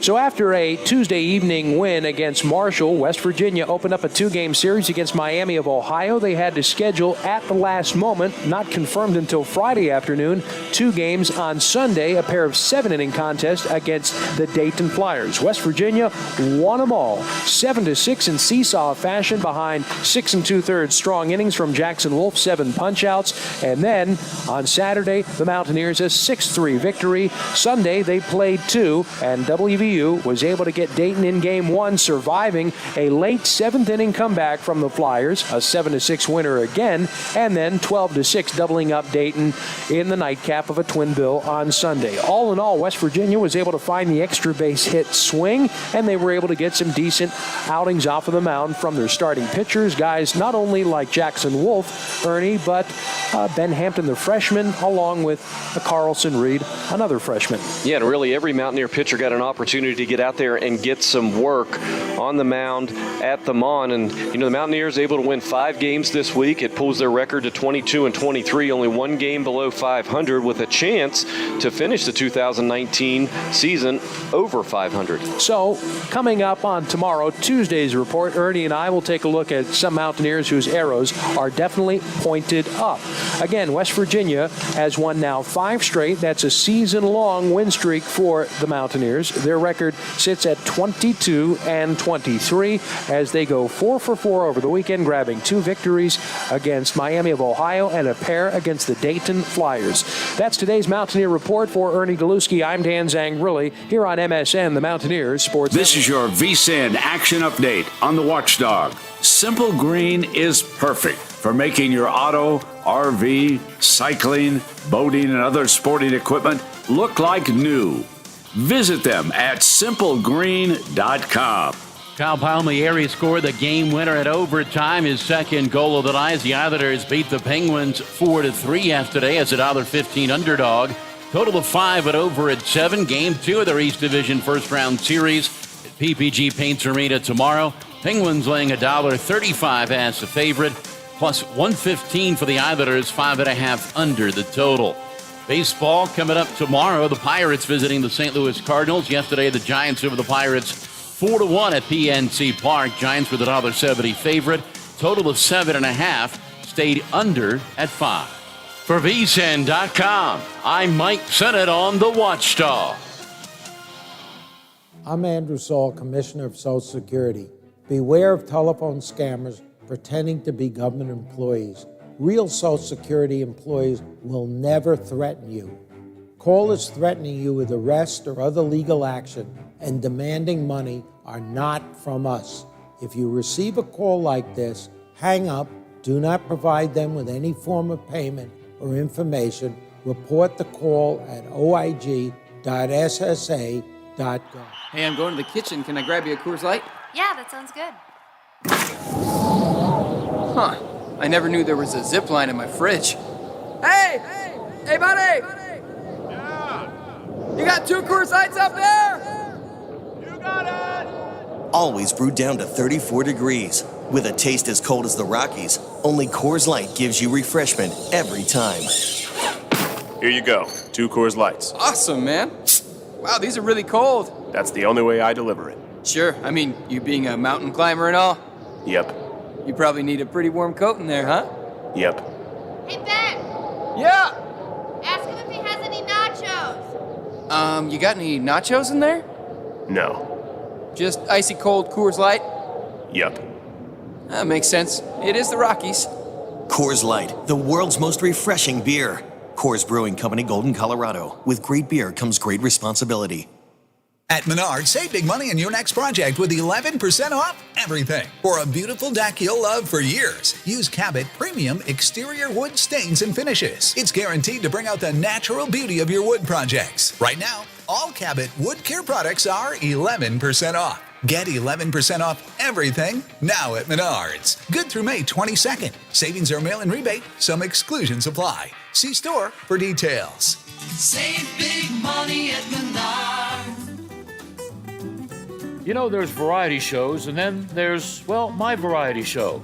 I'm Bill DeFabio, and I bring you the best variety talk in the Ohio Valley, quite possibly the world. Join me from noon till 2 to talk sports, nostalgia, and hear from some of the legends of the game. You won't believe who I have on next. The Bill DeFabio Variety Show, noon till 2 on the Watchdog.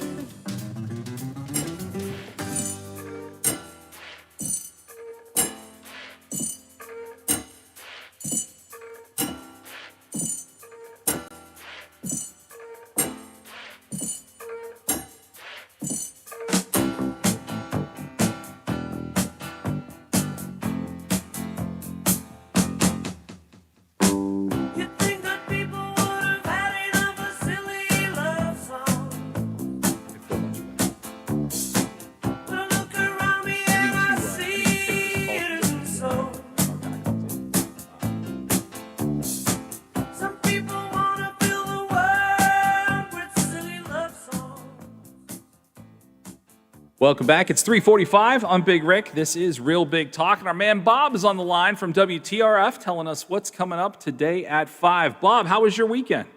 My weekend was good. How was yours, sir? Not too bad. I kind of took it easy. Wasn't feeling the best on Friday, so I took it easy and just made sure that I was ready to go this week. But a good week to get ready to go again. It looks like we're going to have some pretty solid weather for sure. Oh, yeah, weather looks great. Dr. Dave's upstairs right now checking it out. Looks like we'll be pretty good all week. Maybe some scattered stuff early tomorrow, but yeah, it looks pretty good all week. So yeah, finally a nice warm week in the offing for the Valley. No, that is fantastic. News story wise, what are we looking at tonight at 5? Well, we're going to take a look at the Ohio Vax-A-Millions. They announced details today on the lottery in Ohio. If you've been vaccinated, they're going to give, as you know, they're going to give away $1 million each week for 5 weeks, and they're going to give away 5 scholarships to state schools. There was some questions during the presser today whether you might be able to use that money to go toward private schools. So I guess that's something they're looking into. But yeah, beginning next week, if you've been vaccinated in the state of Ohio, and you've registered on the website, you have a chance to win $1 million. Yeah, I think it's great. I think it's absolutely wonderful. I think it changes the lives of probably 10 people and families in Ohio between the scholarships and the $1 million. So yeah, I think what college this cost. Yeah, I was going to say at some point we're probably going to be about even on $1 million or college, but hopefully we don't get to that. What else are you working on at 5? All right, a couple other things we're working on is we've got a case out of I think it's McMecken, Randy Hall, case of child endangerment. He is in the Northern Regional Jail. We've got some details on him. We'll have more of an update on that tonight at 5 o'clock. DK actually talked to law enforcement about the situation. So yeah, Moundsville was arrested. His three-year-old son was hospitalized. We'll have the details on that. We talked to law enforcement earlier today, so we'll have an update on that. So that's something we've got. Other thing we're working on is people are going to be protesting in Weirton today. They're upset about the removal of the Red Riders logo for merchandise and everything in Weirton. Been a long time logo. It was a logo when I was in high school. So that was 1,000 years ago. So a lot of people upset about it. So there is a planned protest at the community center in downtown Weirton. We will be there live for that for 5, 5:30, and 6. All right, we'll be looking forward to those reports. Thanks, Bob. We'll talk to you tomorrow at 3:45. All right, guys. We'll talk to you tomorrow. Take care, pal. So lots of stuff obviously happening in the Valley, but before we get to the final break here of the hour, getting into 4 o'clock, I want to welcome back Melissa and Jenna having our conversation about mental health. Ladies, here in the last 9 minutes or so, let's talk about, give a couple minutes to talk about this. And Melissa, I want to make sure you get everything. You know what? You get out everything you need to get out because you're here for a purpose. And honestly, people are going to need you more so than ever. I mean, they need you now, but boy, more so than ever, it's coming. So let everybody know what it is, the message that you need to convey. It's important, just reach out. You know, reach out to your family members, reach out to your friends, reach out to your loved ones. If it's yourself, reach out to somebody. You can call us anytime, 24/7. There's somebody to talk to. Don't be ashamed if there's something going on and it just doesn't feel right. If you feel that sense of anxiety, if you are feeling discomfort, you know, with the changes that are happening with this pandemic, and do you put your mask on? Do you take your mask off? Feeling nervous going into stores? If you've been feeling isolated and now you're feeling scared about going back out, if you have those feelings of sadness, those feelings of something's not right and things are changing, you feel overwhelmed, reach out and talk to somebody. There's always somebody there. What phone number, what is the easiest way for someone to get a hold of you or anybody that actually that you work with, your organization, whatever? Because I feel like this is something that's about to come to the surface. You can call 304-234-3500. That's our main number. You can speak to somebody on our crisis unit 24/7 by calling that number. You can call to schedule an appointment to talk to somebody, to be evaluated for meds. You can schedule for any other service there by calling that number, or you can walk in. There is somebody at our crisis units. We have one in Weirton and we have one in Wheeling. There's somebody there 24/7, and you can just walk in at any time. That's probably very important for people to know. In our last couple minutes here, let's talk about life after the pandemic, or at least at this point of the pandemic, whatever you want to call it. I had mentioned to you in the time for the 5 months that I was not employed. I did everything I could to use the time wisely. I learned to play golf. I read. I recharged. And honestly, I recharged for the purpose of hoping that my life would return to what it feels like right now. This job every day, another job every day, another part-time job to call sports. But you know what? I'm good busy. That's good for me as a person. But that is not necessarily good for everyone. But what I think we're going to see is people re-engaging in activities, whether it be work, school, however they're going to re-engage in being able to go back outside again. What are some of the things that you foresee that your particular workplaces are going to, I don't want to say be overwhelmed with, but inundated with, because we're going to see that. Why don't you go first, Melissa? I think we're going to see a lot of anxiety, a lot of fear, a lot of not knowing what's coming next. People still staying isolated, or those that were isolated wanting to come out and they have that fear of coming out. A lot of people who have not had any contact in the last several months, and now that contact has started, they think it's okay to go into the office to talk to somebody. It's okay to go in and talk about my meds. but still having that block and that fear of going in person and seeing somebody.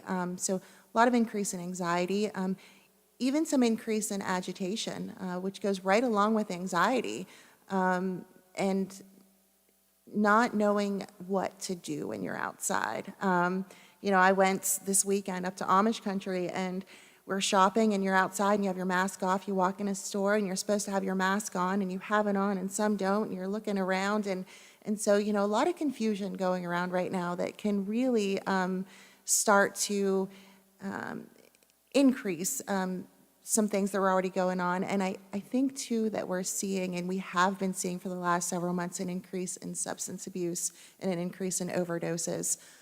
Sadly, with the pandemic and a coping skill that many have with the substance use. I mean, that's a conversation we could have another hour's worth or more where the conversation about just that specifically, especially here in West Virginia. But Jenna, what is getting back to a more normal sense? It's hard to say better or worse for the YWCA, but what do you anticipate now that people will maybe be able to create some distance between them and a person who has not been treating them very well during this time? Right. Yeah. I mean, there's definitely been a huge spike in domestic violence during the pandemic. At least these kids got to go out and go to school. At least, Sue's husband, he went to work during the day. And, it went from that to everybody, trapped in one house, and, dad drinks and mom, does whatever else to cope. And so, we expected that huge spike already during the pandemic. But, there's going to be another wave, especially, substance abuse. That's a huge thing that we're, really preparing for, and we're really seeing the trends with that. But with domestic violence, we're hoping, as everything opens up, people feel a little bit more empowered, and kind of see the resources that they have when they're not isolated. Just what I talked about before, that is the method of an abuser, to make you feel alone. You have nobody, no one cares about you. You can't leave. You can't get out at all. And so hopefully when things start to open up again, and people are, going to work for the day, and people are feeling a little bit more hopeful, we're hoping that we'll see more people asking for help and using our services. We have a shelter. We have actually 2 homes for women that are going through recovery. We have a homeless shelter, and we have a domestic violence shelter for women and their children. We actually have the capability to house all of them safely. So, we're just hoping that people feel empowered to seek our services. No, the YWCA is certainly there for you. In these last couple of minutes, what are the easiest things that we can do, the best tips that you have to kind of maintain or improve your mental health as we do come out of this, Melissa? What is the easiest thing for just anybody can just do? For me, it's take a deep breath. I mean, honestly, every time I step into something, I'm just like, all right, just take a deep breath. This can help. Finding something you're comfortable with that helps. For some, it's taking a shower. For others, it's doing the task of making your bed or do the dishes, keep yourself busy, talk to somebody, go for a walk, sit outside and get some fresh air. Utilize television even, just watching something on TV to get your mind off of what's going on.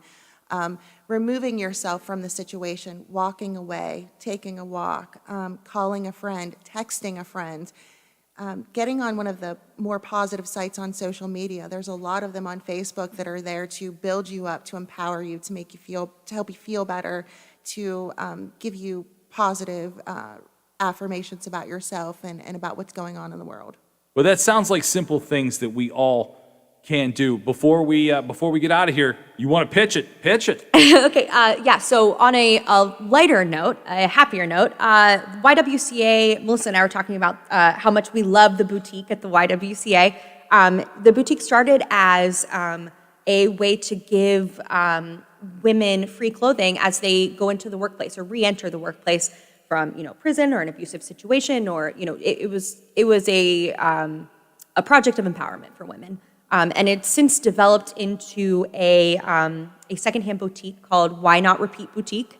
And we've been closed for most of COVID. And so we haven't really been actively taking donations, but, they've been coming in. And so we really want to start the process towards getting the shop reopened, later in the summer. And so we're having a sidewalk sale on Saturday, this Saturday, the 22nd. It's from 9 a.m. to 2 p.m. And it's right out front of the YW 1100 Chaplin Street. It's the intersection of 11th Street and Chaplin, right across from the Federal Building. And, we're going through the piles of donations that we've gotten through the pandemic, and we are picking out the best stuff. So it's going to be a really great sale. It's going to be a great day. Great stuff. Thank you, ladies, so much. We're going to take our break, and we'll be back with more on The Watchdog. The Watchdog is FM 98.1, AM 1600 WKKX Wheeling, FM 97.7, AM 1370 WVLY Moundsville. The ABC News is brought to you by Thomas Auto Centers, Mall Road, St. Clairsville.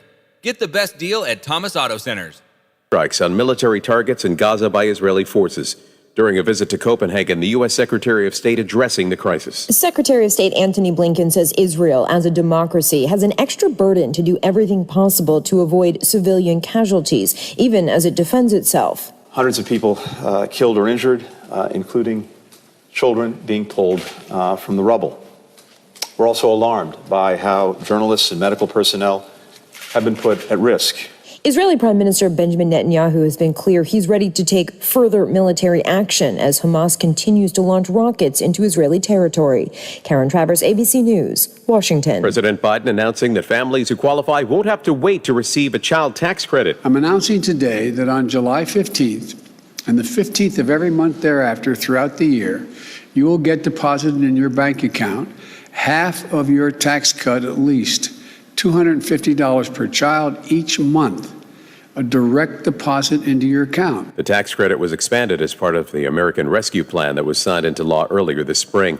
The president also announcing that COVID cases are going down in all 50 states, with all but 8 states reporting cases down more than 10%, says the CDC. And Biden also announcing that the U.S. will be sending millions of doses of emergency authorized vaccines overseas. New York, one of the states announcing a lifting of mask mandates for fully vaccinated people. Massachusetts, another. Governor Charlie Baker. Effective May 29th, the face covering order will also be rescinded and will be replaced by the Center for Disease Control and Prevention's new guidance for vaccinated and unvaccinated people. California and New Jersey saying they'll keep mask mandates for now. You're listening to ABC News. It's Small Business Month, and Dell Technologies and Windows are celebrating your unstoppable drive. Save up to 45% on powerful PCs with Windows 10 Pro to work from anywhere, plus top monitors and docks for the ultimate business setup, all with easy financing options through Dell Financial Services. Speak to a Dell Technologies advisor who can help you find the right business tech, server, storage, and cloud solutions at 877-ASK-DELL. That's 877-ASK-DELL for Small Business Month savings. This week's Pro Basketball Update brought to you by Credit Karma. It's the most exciting time of the year for fans of the hard court. Playoff time. For the 2021 season, teams 7 through 10 in each conference have a play-in tournament to determine the 7th and 8th seeds. The play-in tournament could give your favorite squad a better chance to go all the way. Right now, visit creditkarma.com/winmoney to open your free account and start winning instant karma. No purchase necessary. Exclusions and terms apply. See rules. Cooler, wetter weather is helping firefighters battle flames threatening upscale homes in Los Angeles. Under arrest now is a suspect accused of starting the fire, arrested by the LA Fire Department's arson team, LA Fire Chief Ralph Terrazas. But the person in custody, we feel we have the right person. The man under arrest is getting treatment for smoke inhalation. The fire itself has calmed way down. It's in extremely remote terrain. Helicopters are attacking the remaining flames. Alex Stone, ABC News, Los Angeles. President Trump's former personal attorney is attacking a court-authorized inspection. On November 4th, 2019, the Fed secretly searched an iCloud account belonging to Rudy Giuliani. 2 of his associates had been arrested, and Giuliani's business activities in Ukraine had come under scrutiny. His attorney said the validity of the 2019 covert warrant and the handling of the information obtained are serious questions. They want to know whether anything found during that search prompted the more recent search of Giuliani's home and office late last month. The defense said these seizures were not only unnecessary, but also constituted a monumental and heavily publicized breach of the attorney-client privilege. Aaron Katersky, ABC News, New York. A new federal lawsuit claims Georgia's new election overhaul laws threaten voting rights, freedom of speech, and the separation of powers. The lawsuit is asking a judge to declare parts of the law unconstitutional. At the close on Wall Street, the Dow falling 54 points today. This is ABC News. Mr. Clean, Mr. Clean. So a friend told me about Mr. Clean Magic Eraser, and his exact words were, "It changed my life." I used to spend a ridiculous amount of time trying to remove tomato sauce from inside our microwave and soap scum off the bathtub. It's like seriously magic, and my secret weapon for cleaning the kitchen, bathroom, doors and walls, and even keeping my sneakers clean. Mr. Clean Magic Eraser. Greatest invention ever! Mr. Clean, Mr. Clean, Mr. Clean. Mr. Clean Magic Eraser, the unicorn of cleaning. Dave Packer, ABC News. This is ONN. On the Ohio News Network, I'm Daniel Barnett. Ohio is removing a mask requirement immediately for people who are fully vaccinated in keeping with new guidance from the federal government. Republican Governor Mike DeWine said in a statement on Friday that unvaccinated people should continue to wear masks and socially distance, as the Centers for Disease Control and Prevention recommends. The governor said existing health orders still won't be fully lifted until June 2nd, as he had announced on Wednesday, but their wording will be updated to match CDC guidelines. The June 2nd date was chosen to give those who need ample time to get vaccinated. And many other states are moving to update guidance on mask wearing by vaccinated people, but businesses can still require masks on their property regardless of guidelines. Clay Gordon with affiliate station WBNS-TV in Columbus has the details. Kroger, Giant Eagle, Target, Meijer, and Home Depot are some of the retailers keeping those mask mandates. All stores are still recommending social distancing as well. As for those stores that are following those CDC guidelines, Walmart is no longer requiring vaccinated people to wear a mask. The company says it's going along with state guidance, so Ohio stores will follow this update. Costco doing the same, and on Friday, Starbucks will join these too. No mask required in their coffee shops. For a look at state news anytime, visit ONNradio.com. I'm Daniel Barnett on the Ohio News Network. Stand by. You're back to live and local programming in moments on the Watchdog. Does your dog need groomed or walked? Are you looking for a pet sitter or dog boarding options? If so, call Dirty Paws, Wheeling's newest pet care service, providing the Ohio Valley with everyone's pet care needs. Check us out on Facebook at Dirty Paws WHG or call 304-639-7754. Plumbers and Steam Fitters Local 83 want to thank the owners and contractors of the Ohio Valley for using their locally trained workers to help build for the future. Local 83 helps design, fabricate, and build the gas infrastructure for the oil and gas industry here in the Ohio Valley. Plumbers and Steam Fitters Local 83 is 300 members strong and growing. They also do residential, commercial, and industrial work on both sides of the river. For more information, call Plumbers and Steam Fitters Local 83 at 304-233-4445. Hello, everyone. From the Watchdog, I'm Darnell Foster with a look at your local weather forecast for your Monday. Cloud, sunshine mixing, a daytime high near 75, overnight low of 52 degrees under mainly clear skies, mostly sunny skies for your Tuesday with highs near 80 degrees. Have yourself a great day, everyone. From the Watchdog, I'm Darnell Foster.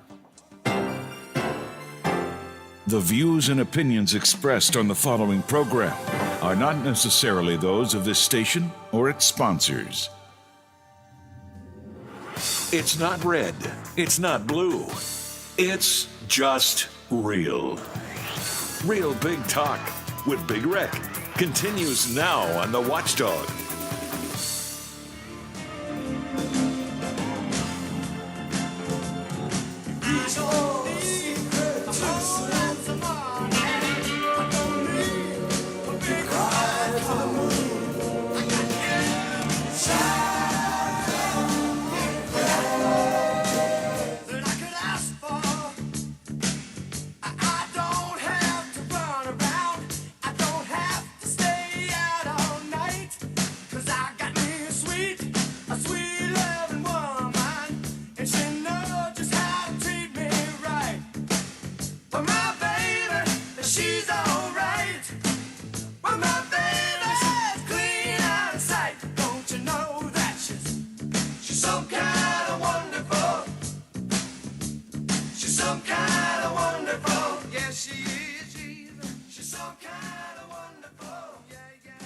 410 here at the Watchdog.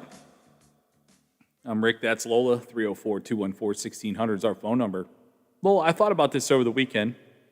You get it. You understand things probably better than I do most of the time. I saw this and I thought it was an interesting thought. And I want to know your thoughts on this.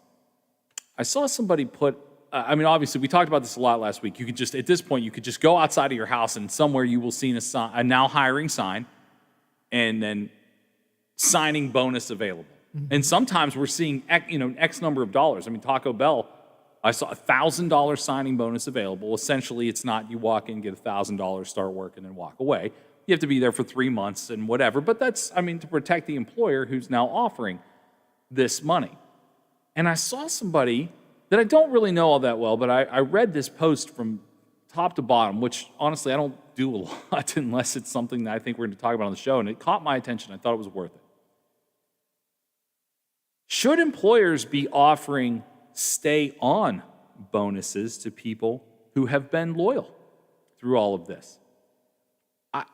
It was a great question. When you go into a new place, let's face it, I'm the new person here.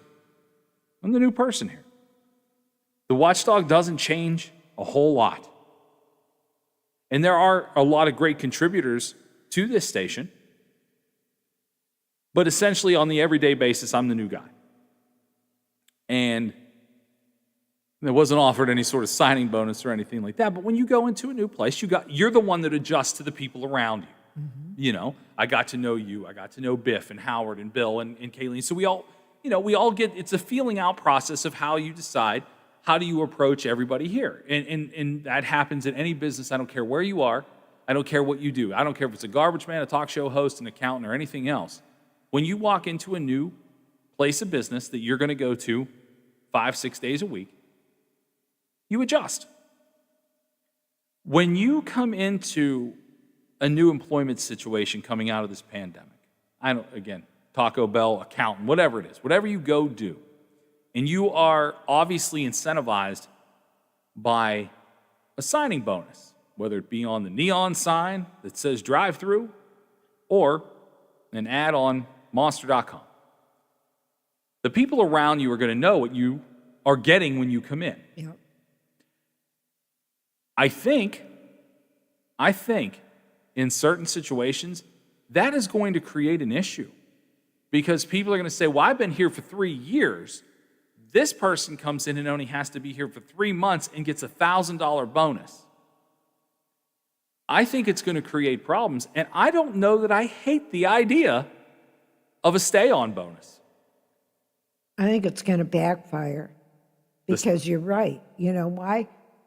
You have somebody that stayed, you can go years, but stayed through the pandemic, worked all those cut hours, didn't get a raise or anything because money was so tight.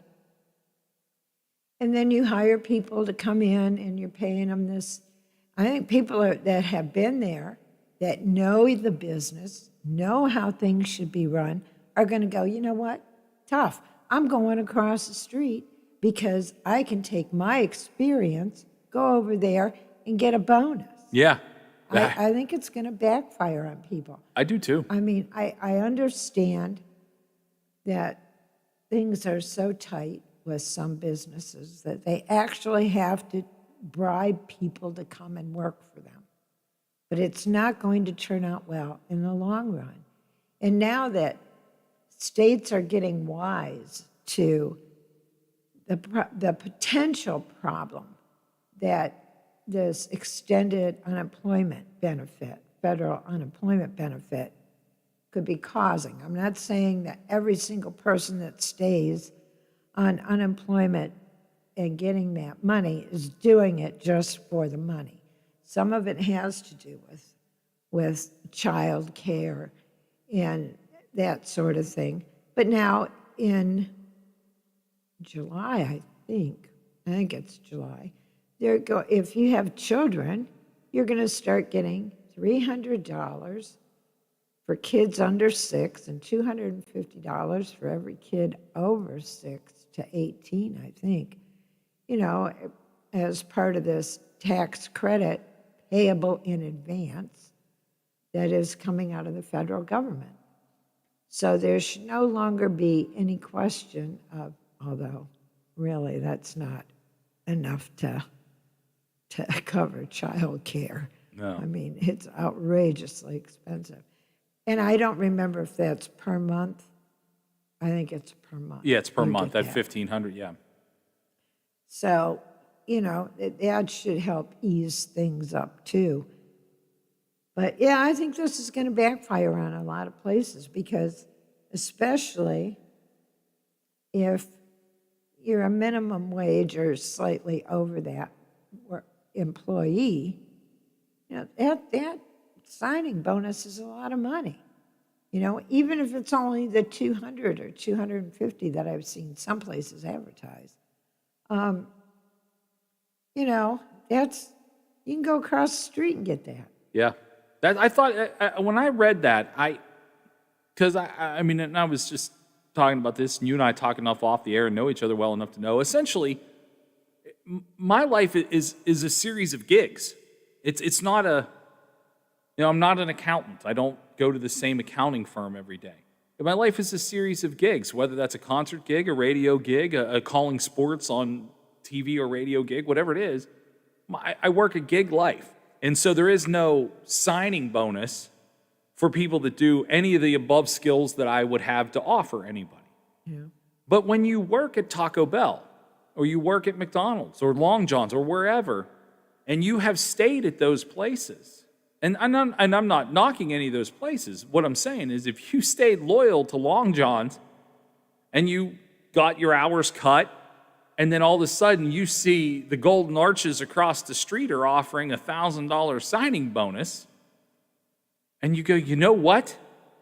I could walk over there and in 3 months be making more than I make today here and have an extra $1,000 in my account. Why would you not do that? I mean, to me, you're not taking care of yourself if you don't do that. That's right. And it just speaks again to corporate America. They don't value people that have gotten them where they have ended up. It makes me so mad that, they want to quibble, particularly big corporations, they want to quibble over pay raises and that kind of thing. Well, who got you to the point where you're paying a dividend? It's the workers. Yeah. It's the people that are there day in and day out suffering through all of that. And you're going to say, well, you're not really important. Yes, they are. Employees are your company. It doesn't matter what you sell or what you manufacture. The employees that do the work are your company. And they're so taken advantage of across the board. It doesn't matter what business or anything that you're in. This is the first time I remember in my lifetime, certainly as a working adult, but even just ever, that the American worker advantage you.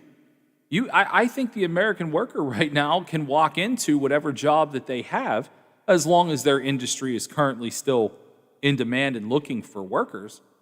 This is the first time, I think, ever, that there is an advantage to walking into those places and saying, hey, look across the street. There's a big $1,000 marker right up there on the board. Yeah. Keep me. How are you going to make my life better? Whether that's better shifts, whether it's more money, whether it's a manager position, or whatever it is. Whatever it is. We did not. This country demeaned, in many ways, people that did jobs that a lot of people won't do. We demeaned the idea of, oh, it's just a kid's job working at McDonald's. Or if you're an older person and you're working at McDonald's and they go, well, you never tried any harder. Well, first of all, that's ridiculous. Some people find joy. And that's what they do. And that's okay. But I mean, as a society overall, we took advantage or the idea that there will always be people there to serve you coffee when you go through the drive-thru. Now those people finally have just this much of an advantage to say, if if you still want me to be here tomorrow morning to put your coffee through the drive-thru, how about paying me a little better? You better take care of me today if you need me tomorrow. Yeah, I've never seen this. It's actually pretty fascinating to watch it unfold. I mean, I never thought Tom Wolf in Pennsylvania would get rid of the extended unemployment benefits.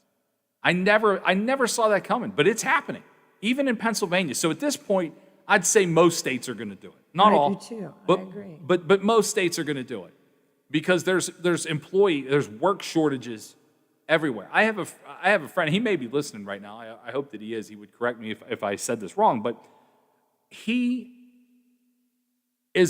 sells labor to companies. I mean, that's what his job is. Okay, so you're doing this huge job in Houston. Well, my company provides all the laborers that you're going to need. And he was telling me that there are certain places that they can't even go bid jobs because they can't fill up enough employees to go bid those jobs. I would imagine there are an awful lot of subcontractors that are in that very position. Yeah, and so he's saying, places we could do business, right now we can't even attempt to do business. The American worker, for the first time, I think, has an advantage. They have an advantage. I mean, I don't know how it works union-wise. I mean, I don't know enough about that, I guess, to know how that would work. But right now, for just anybody who is not a union employee, your services and skills, whether they be on the bottom of the service and skills food chain or at the top, the people at the bottom finally have a chance to go, this isn't going to function without me. And I think that's an incredible thing that we've never had happen. And those people that don't want to do that, when Papa Wolf is cutting off your extra $300 a week, you're going to have to do it. Now is the time. If you are going to seize the opportunity to walk into a place that normally paid $8 an hour and walk out with $14, today is the day to seize that opportunity. Because when these states cut these benefits in June, which I think is when most of them are doing it, then you go back to whatever unemployment pays you, which is just regular unemployment, then that fast food restaurant or gas station or wherever that's going to hire you is going to say, well, now you're back to needing a job, so I'm going to put you here. This next 6 weeks, I think, is advantage people to go in and get more money for whatever job you're going to take. I think it's fascinating. And those people that already have jobs, you better start. The stay on bonus, I think, is a thing that has to happen for a lot of people. Hey, thanks for sticking around this last year and a half. I know it wasn't easy. Here's $500. If I were any of those people, I'd start ripping off those checks immediately to keep people happy in where they are. Or you're going to end up just like these places that can't hire anybody. We'll take our break. We'll come back. I'd love to hear your thoughts on this. 304-214-1600, 304-214-1600. Let's talk about it. And also a pile of other subjects we got to get through before the end of the day. It's right here on the Watchdog. Hi, it's Howard Monroe. The mask mandates are coming off, but we have some things we have to be careful of before we go mask-free. We'll talk about that with Dr. Clark Milton from Wheeling Hospital tomorrow on the Watchdog Morning Show. New report out tomorrow on drug, suicide, and alcohol deaths in West Virginia and the impact of COVID-19 on those. We'll take a look at that. Plus, our national correspondent Tom Scudieri and I will talk about what's happening in Israel and Gaza. Your calls, my opinions, in the morning. Watchdog Morning Show starts at 7 right here. For all of your IT needs, visit OmniPerforms.com. Omni Strategic Technologies, the only IT company that the Watchdog trusts. Want to buy your own home but think you can't afford it? What if you got down payment assistance or a discounted interest rate just for being a recent college grad, teacher, nurse, or veteran? The Ohio Housing Finance Agency offers this and more, and our programs are always available for eligible Ohioans, big city, small town, and everywhere in between. Find out if you qualify at myohiohome.org. That's myohiohome.org. Home ownership, ready when you are. You think buckling up is a personal choice? That it doesn't hurt anyone else? You would be wrong. Your choice could shatter the lives of your family, friends, and everyone you know. That's why we enforce seatbelt laws, to save lives. Think about that every time you drive. Buckling up isn't just a good idea, it's a choice between surviving a crash or not. Make sure you and everyone in the vehicle buckles up every time. Click it or ticket. Paid for by the National Highway Traffic Safety Administration. Are you or your loved ones facing a serious legal battle? The law office of Paul Harris wants you to know you aren't alone. Do you need someone that's not afraid to go to trial and fight for your rights? Attorney Paul Harris and his team are willing to go where most firms are not. The courtroom. With a successful track record in civil litigation, criminal defense, including tax issues and healthcare fraud, Harris Law Office will fight for their clients by offering the most aggressive representation in and out of court. Call Paul Harris at Harris Law Office for a free consultation. 304-232-5300. New Belgium Fat Tire Amber Ale is now available in West Virginia and distributed locally by wine and beverage merchants. With its toasty and biscuit-like malt flavors blended perfectly with hoppy freshness, it's bound to become one of your new favorite craft beers. Fat Tire Amber Ale is now available at local retailers. Please don't drink and drive, and drink responsibly. From your friends at Wine and Beverage Merchants. Catch Biff Leonard on the Watchdog Morning Show with Howard Monroe. Weekday mornings 7 to 10 a.m. Only on the Watchdog. Live and local talk radio. Just the way you like it.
.426 here at the Watchdog.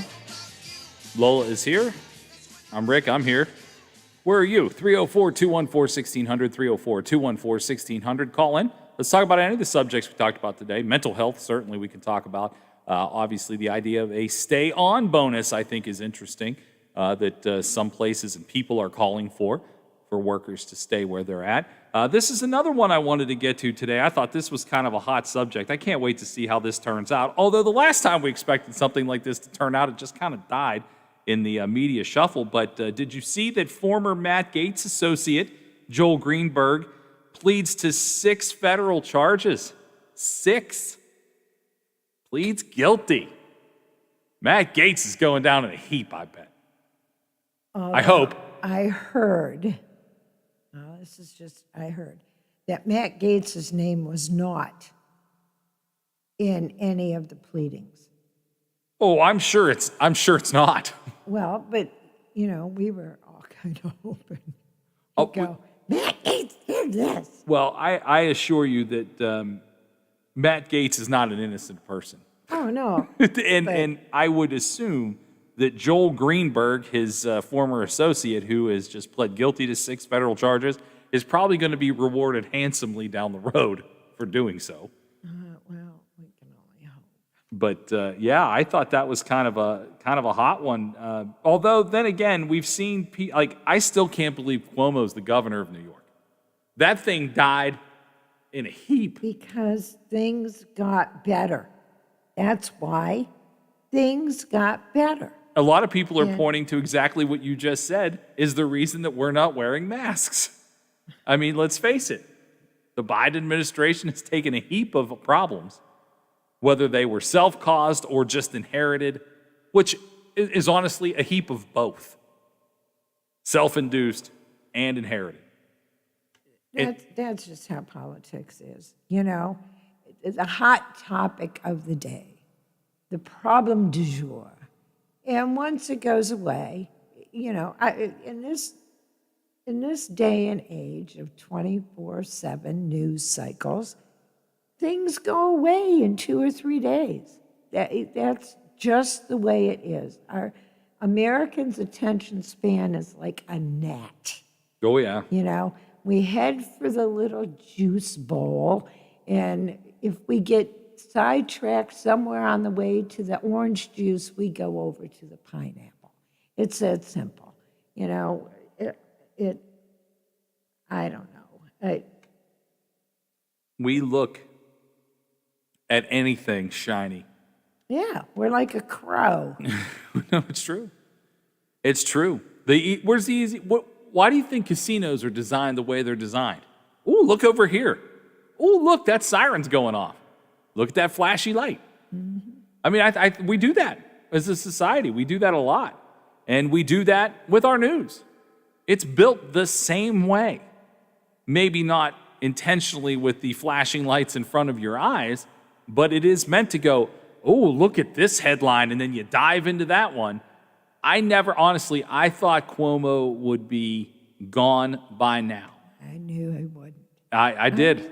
They do not have that bet on FanDuel. But if they did, I would have bet the wrong way. I'd have thought he'd been gone by now. We got somebody on the line? Yep, it's Tom. Hey, Steve. It's Rick. No, I'm not Steve. I'm sorry, man. Rick, I'm sorry. It's just me, man. I'm sorry. Really. Look, Tom, at this point, I know you, so I know it wasn't meant to be. No, rude. man. I'm not. It's all right. Honestly, it's just. It's all good. Anyhow, that Gates guy, isn't he the creepiest looking guy you ever seen in your life? I mean, He almost looks like what's the guy that does the big puppet show? He has like he has the angry little old man puppet.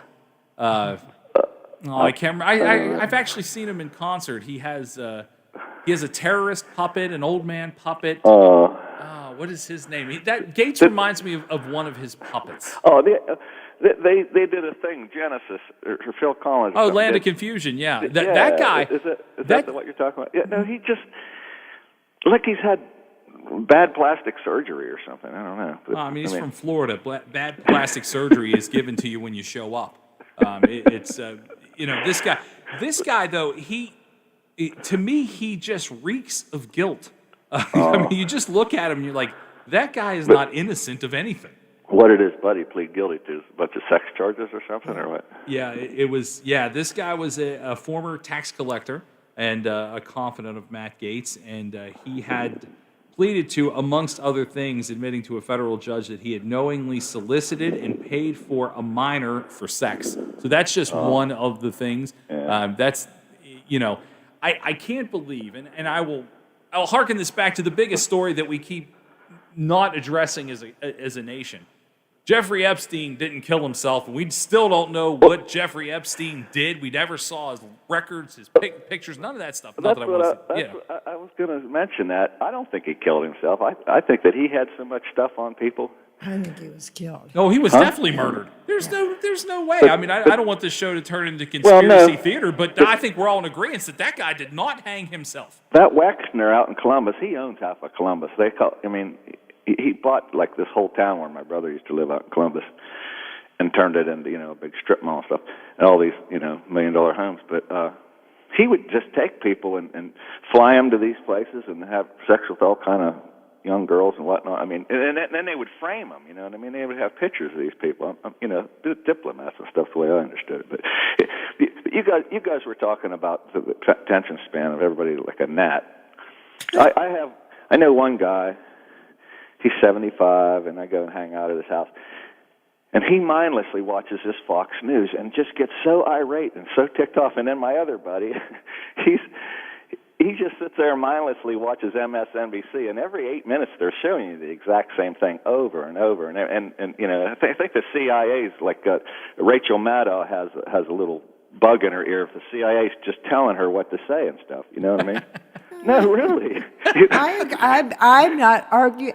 I'm laughing with you, Tom. I am laughing with you. But these people are so opposite, and both of them have more money than they ever know what to do with. I don't know what the heck they're complaining about. You know what I mean? There's always some issue. The Russians stole the election. The damn Mexicans. Come on. You know what I mean? It's like But that's the point. I mean, why did you grew up, I grew up, and Lola grew up, and probably most of the people listening grew up without a 24/7 news cycle. What did we do? We sat down with our families, we ate dinner, and then the 5 o'clock or 6 o'clock news came on, and then the national news came on.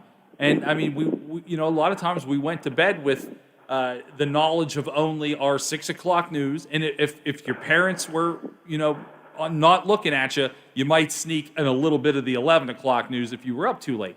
Now that doesn't happen. And the point is, just like you said, Fox News, MSNBC, and then we could CNN, we could go through the whole myriad of things. What do they do? You said you nailed it. Every 8 minutes, they show the same thing. And what happens in between those 8 minutes? Commercials. Drug commercials. Commercials. $60,000 Humira commercials. Yeah. I mean, that's how much Humira costs to Yes, take. I who know. pays that? I know. I looked. Yeah. I checked because I need it. $5,000 a and I dose can't every get it. month. Yeah, so that's exactly what, why do they show it every 8 minutes? Because they can split it up by selling hundreds of thousands of millions of dollars worth of commercials, and it enrages people enough to go, what do they do at the end of every one of those 8 minutes? And coming up, we're going to tell you the next part of that. You're not going to believe the reaction so-and-so had to what we just told you. But then they retell the story with one little minor detail that changes, and they do it again. But I was at my buddy's house, and I says, listen, that guy makes $32,000 a day. He goes, no, he doesn't. So he says, Siri, how much does this guy make? $22 million. I says, okay, Mike, divide that by 250, because that's 5 days a week, 52 weeks. $32,000 a day. They'll say anything that... Phil Donahue got fired for picking on the Iraq War and stuff. They fired him from MSNBC. That's what I heard. But I don't know. It's just... No, it's meant to eat us alive, man. It is meant to eat us alive. I don't even get cable. Is what I don't get it. I mean, I don't have cable. I never have. I get like 50 channels off an antenna. I mean, most of them are the same. But I mean, my biggest news source is like the PBS NewsHour. I'll listen to like... NPR in the morning. I mean, that's kind of slanted too, but I mean, I don't know, man. It's just like... It is. That's what it's meant to do, Tom. That's what it does. But, hey, we were... I'm sealing parking lots now. We were at the Dairy Queen in Elm Grove, and there's a big railroad trestle there. And I had to take a leak, and I walked back there, and there's like a homeless encampment back there. And I freaked out, and this guy came out, and I don't know, man. It's really humbling. I came home and kissed the asphalt in my driveway and stuff when I got home. You know what? Every once in a while, we're getting ready to go to the break, but I have the same moment. I do that when I'm out playing golf, and I'm thinking to myself, I'm playing golf terribly today, but at least I'm playing golf. Like we sometimes forget how lucky we have it. Even if we don't have everything, we have some. We have a lot more than a lot of other people. So yeah, sometimes it gets humbling for sure. I just think if we weren't spending an extra third, we're spending $244 billion more on defense than we were during the height of the Iraq War, and you've got 20% of this country doesn't even have any kind of health insurance or adequate. You know what I mean? It's just. I know. It's just. There's something wrong, man. Yeah, it doesn't. It definitely doesn't add up. Tom, we're over the time for a break, buddy. Take care of yourself. He's right, Lola. I mean, Tom nailed it on several points today. Several points. Tom can do that. Yeah, he nailed it. Yeah, he was. He just needs to. Tom, you need to stop fixating on your cat's ear. It's just. But a lot. Yeah, a lot of his stuff was. He was on it today. We're going to go ahead and take our break here, and we'll come back. We'll wrap up today's show right here on the Watchdog. The Metro News Update is brought to you by Thomas Auto Centers, Mall Road, St. Clairsville. Get the best deal at Thomas Auto Centers. West Virginia Metro News. I'm Chris Lawrence. The top man with the U.S. Veterans Administration paid a visit to the Lewis A. Johnson VA Medical Center in Clarksburg earlier today. Secretary Dennis McDonough says he will tighten up control of the agency that has apparently been running a loose ship in recent years. McDonough was in Clarksburg after an Inspector General's report determined lax handling of the hiring and background checks allowed for Rita Mays to be not only hired, but kept on staff, and now is going to prison for life for killing 7 patients. U.S. Senator Joe Manchin also met with McDonough today and says he has confidence he'll restore faith to the system. I know him, and I know he's tough. He's a tough guy. He's hard. He'll do good. His heart's in the right place. He understands how important it is. and he'll hold people accountable. Manchin, a member of the Senate Veterans Affairs Committee, says now that May's investigation is over, he wants the committee to look into the failings within the VA system that allowed her to be part of the staff for so long, when she should have never been hired to begin with.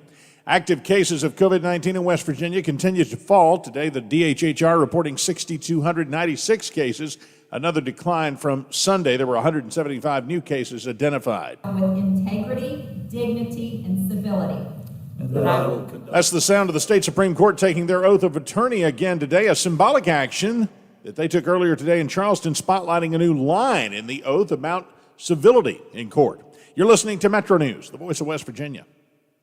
A Shinston, West Virginia native has been picked as the 19th Fleet Master Chief of the U.S. Navy's Pacific Fleet. Force Master Chief James Torsick has been selected for that post. He's been in the Navy since he graduated high school in 1989. He'll be the senior enlisted man among 130,000 active duty and reserve sailors operating 200 ships and submarines and 1,200 aircraft. The Marshall Thundering Herd men's soccer team plays for the national championship tonight. They'll take on Indiana at 8 o'clock in Cary, North Carolina. The game on ESPN2. From the Metro News Anchor Desk, I'm Chris Lawrence. Quicken Loans presents the Sports Flash, driven by Jeep on the Watchdog.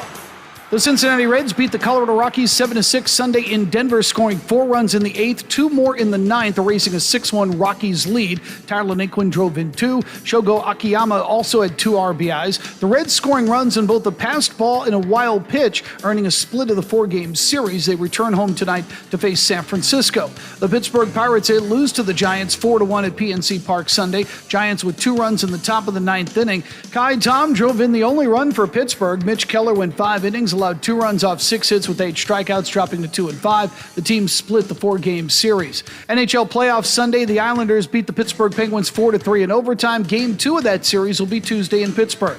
For lightning fast updates as news happens, download the Score app. It's one of North America's most popular apps, and it's free. I'm Tony Desiri, and that's your Sports Flash on the Watchdog. Drive-by birthday parties, virtual weddings. In a world full of things you never thought possible, here's one more. Now you can get Allstate's quality insurance at an affordable rate. When you bundle your home and auto, you'll save up to 25%. With Allstate, you can lower your rates, not your expectations. Visit allstate.com or call an agent for a quote today. In most states, prices vary based on how you buy. Savings vary, subject to terms, conditions, and availability. Allstate Fire and Casualty Insurance Company, Allstate Vehicle and Property Insurance Company, and affiliates, Northbrook, Illinois. Can I get a chair that'll turn my home office into a corner office? It's possible. How about a PC that'll help me get the most out of my day and my budget? Staples Connect makes it possible with the tools you need to work from home. And now, get up to $140 off select PCs and up to $100 off select chairs. Explore what's new at your local Staples or staplesconnect.com. Staples Connect, the working and learning store. Ends 5/22. In-store only. Limit 2 while supplies last. Details at staplesconnect.com/weekly ad. The possibility of lung cancer can be pretty scary, especially if you're one of approximately 8 million current or former smokers at high risk. That's why SaveByTheScan.org wants you to know that now there's a breakthrough low-dose CT scan that can detect lung cancer early, and it only takes 60 seconds. You stop smoking, now start screening. For an easy quiz to see if you're eligible, visit SaveByTheScan.org. It could save your life. SaveByTheScan.org is brought to you by the American Lung Association's Lung Force Initiative and the Ad Council. Introducing our new redesigned 7 News app. Our new app features a sleek, modern design, an easy-to-navigate home screen with quick access to local news content, and a localized weather forecast. Subscribing to notifications is easier, and with one tab, you have access to recent push notifications. There are more ways to watch and find video. To get the new WTRF 7 News app, just update the latest version or download the WTRF 7 News app in your Apple or Google Play Store by searching WTRF. Hey, golf fans, for this weekend's major championship, FanDuel is letting new users place their first bet risk-free up to $1,000. Just place your first bet using promo code Monroe, and FanDuel will refund you up to $1,000 back in site credit if you don't win. Betting on golf in America's #1 sportsbook is a ton of fun. They always have great promos. It's real easy to use. It's safe, secure. You get fast payouts in as little as 24 hours. But most of all, you can bet on just about anything during the golf tournaments. Outright winner, who's going to make or miss the cut, head-to-head matchups, and more. Download FanDuel Sportsbook app today. Sign up using my name, Monroe, in the promo code box. That way they know that we sent you. Promo code Monroe. You must be 21 or older, physically present in West Virginia. First online real money wager only. Refund issued as non-withdrawable site credit. That expires in 14 days. Restrictions apply. See terms at sportsbook.fanduel.com. And if you have a gambling problem, call 1-800-GAMBLER or 1-800-GAMBLER.com. You know, there's variety shows, and then there's, well, my variety show. I'm Bill DeFabio, and I bring you the best variety talk in the Ohio Valley, quite possibly the world. Join me from noon till 2 to talk sports, nostalgia, and hear from some of the legends of the game. You won't believe who I have on next. The Bill DeFabio Variety Show, noon till 2 on the Watchdog.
.445 here at the Watchdog. I'm Rick, that's Lola. Lola, I never thought these words were going to come out of my mouth, but at least recently. But Marco Rubio and I agree on something. I saw that yesterday, and I have to agree with you. I was, trust me, I would imagine you feel equally as stunned. Although I hate to say this because I used to at least subscribe to some of his theories, and then he just kind of went way far away from me in some aspects. But Marco Rubio kind of at least came back to a place where we can find ourselves on common ground because this makes a lot of sense. He said last night on 60 Minutes in the interview, basically, he's urging the United States and the government to take these UFO sightings seriously. And you know what? This is the first time someone's come out and said it. Because we've laughed about it. You know, we're like, oh, yeah, well, you know, and we've had people call and talk about their experiences. But no one's taking this seriously. And let's face it, the UFO sightings have been cranked to 11 recently. Did you watch that? I haven't. I watched the clip. I haven't. I heard it's really good. And I know that part of what came out in last night's episode of 60 Minutes is we're expecting next month a big government release of information. What it says, I mean, obviously he seems to know, or at least has some inkling of what it says. But we aren't taking it seriously. Now, I'm not, this isn't War of the Worlds, so I'm not trying to induce panic using a radio station. And if you don't know what I'm referencing, read that story because it's fascinating. But he's not wrong. Like, it is odd. Now, obviously, people have seen UFOs for years. And what did those people get? They got called crazy. Yeah. That didn't happen. Now, I wasn't there for any of it. And now, more so than ever, because I was one of those people that really never, this is like, you know, whatever. I wasn't overly fighting against the idea, but I was also just like, no way. Well, I can't no way it anymore. I mean, the government, not that anybody's overly trusting of the government these days either, but it's been confirmed. They saw things that they can't explain. To me, that's exactly what a UFO is, unidentified flying object. And now finally Marco Rubio, who I guarantee someone's going to call crazy. They're going to go, oh, Rubio, he's losing his mind. He's not. He's not. I mean, I don't know where they're coming from. I don't know what any intention of any UFO is, but here's the thing. Nobody does either. Nobody else does either. And knowing what it's about, I mean, I'll be the first to admit, Space Force was the funniest thing I had ever heard. When Trump wanted to introduce... That's because it's a dumb name. I mean, but because it reminded me of Spaceballs. Yes, you know, I mean, absolutely. I wanted John Candy to go up in a Winnebago and discuss this with, so Space Force in my mind was like, this is dumb. But you know what? He might have been onto something. Nah, his Space Force wasn't about this. That was about Chinese satellite. I know. And the Jewish lasers that are, setting fires in California. But Marco probably has been inundated with people complaining because, Southern Florida and up in the Panhandle are huge areas where there are just things that happen that cannot be explained. Florida is a place where things happen that you can't really explain. We're talking about on the ground. I'm talking about up in the air.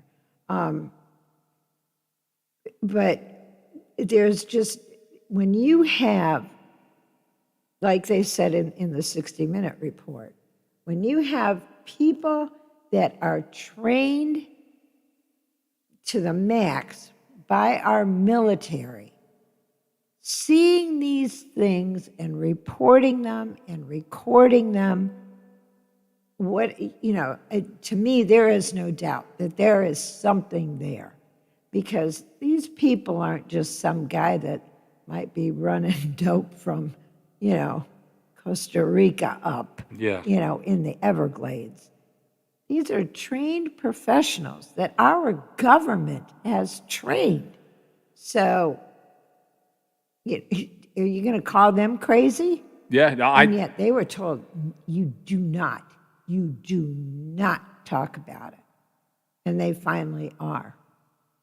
Yeah, here's the thing. I'm going to trust a fighter pilot way more than I'm going to trust Marco Rubio or anybody in the government for that matter.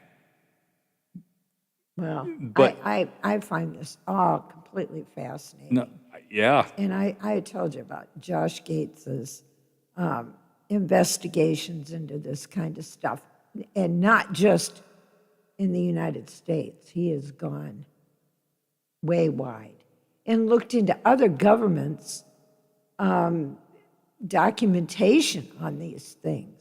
Because, let's face it, our government thinks we're too stupid to, that if they told us that these things were real, then we would all panic. And we would think the Martians were coming. Because they think we're too dumb to understand the consequences or the context in which this stuff is happening. My only argument is I saw people putting gasoline into plastic bags last week, so I don't know that we're not. I don't think we're the most solid of mental state nations out there. But I do think that it is odd that it took a report on 60 Minutes and Marco Rubio to say we should probably, take this seriously. Because it was kind of a laughing matter.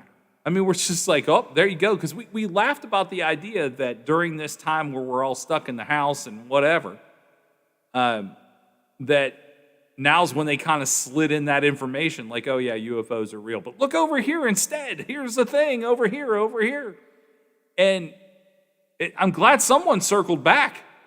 Again, I don't know if he's read the report or not. I don't know if he said that in the 60 Minutes.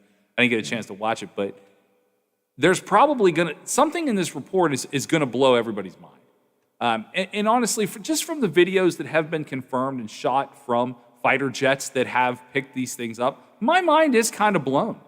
It's kind of blown on that. It's like, this is real. Is it harmful? We don't know.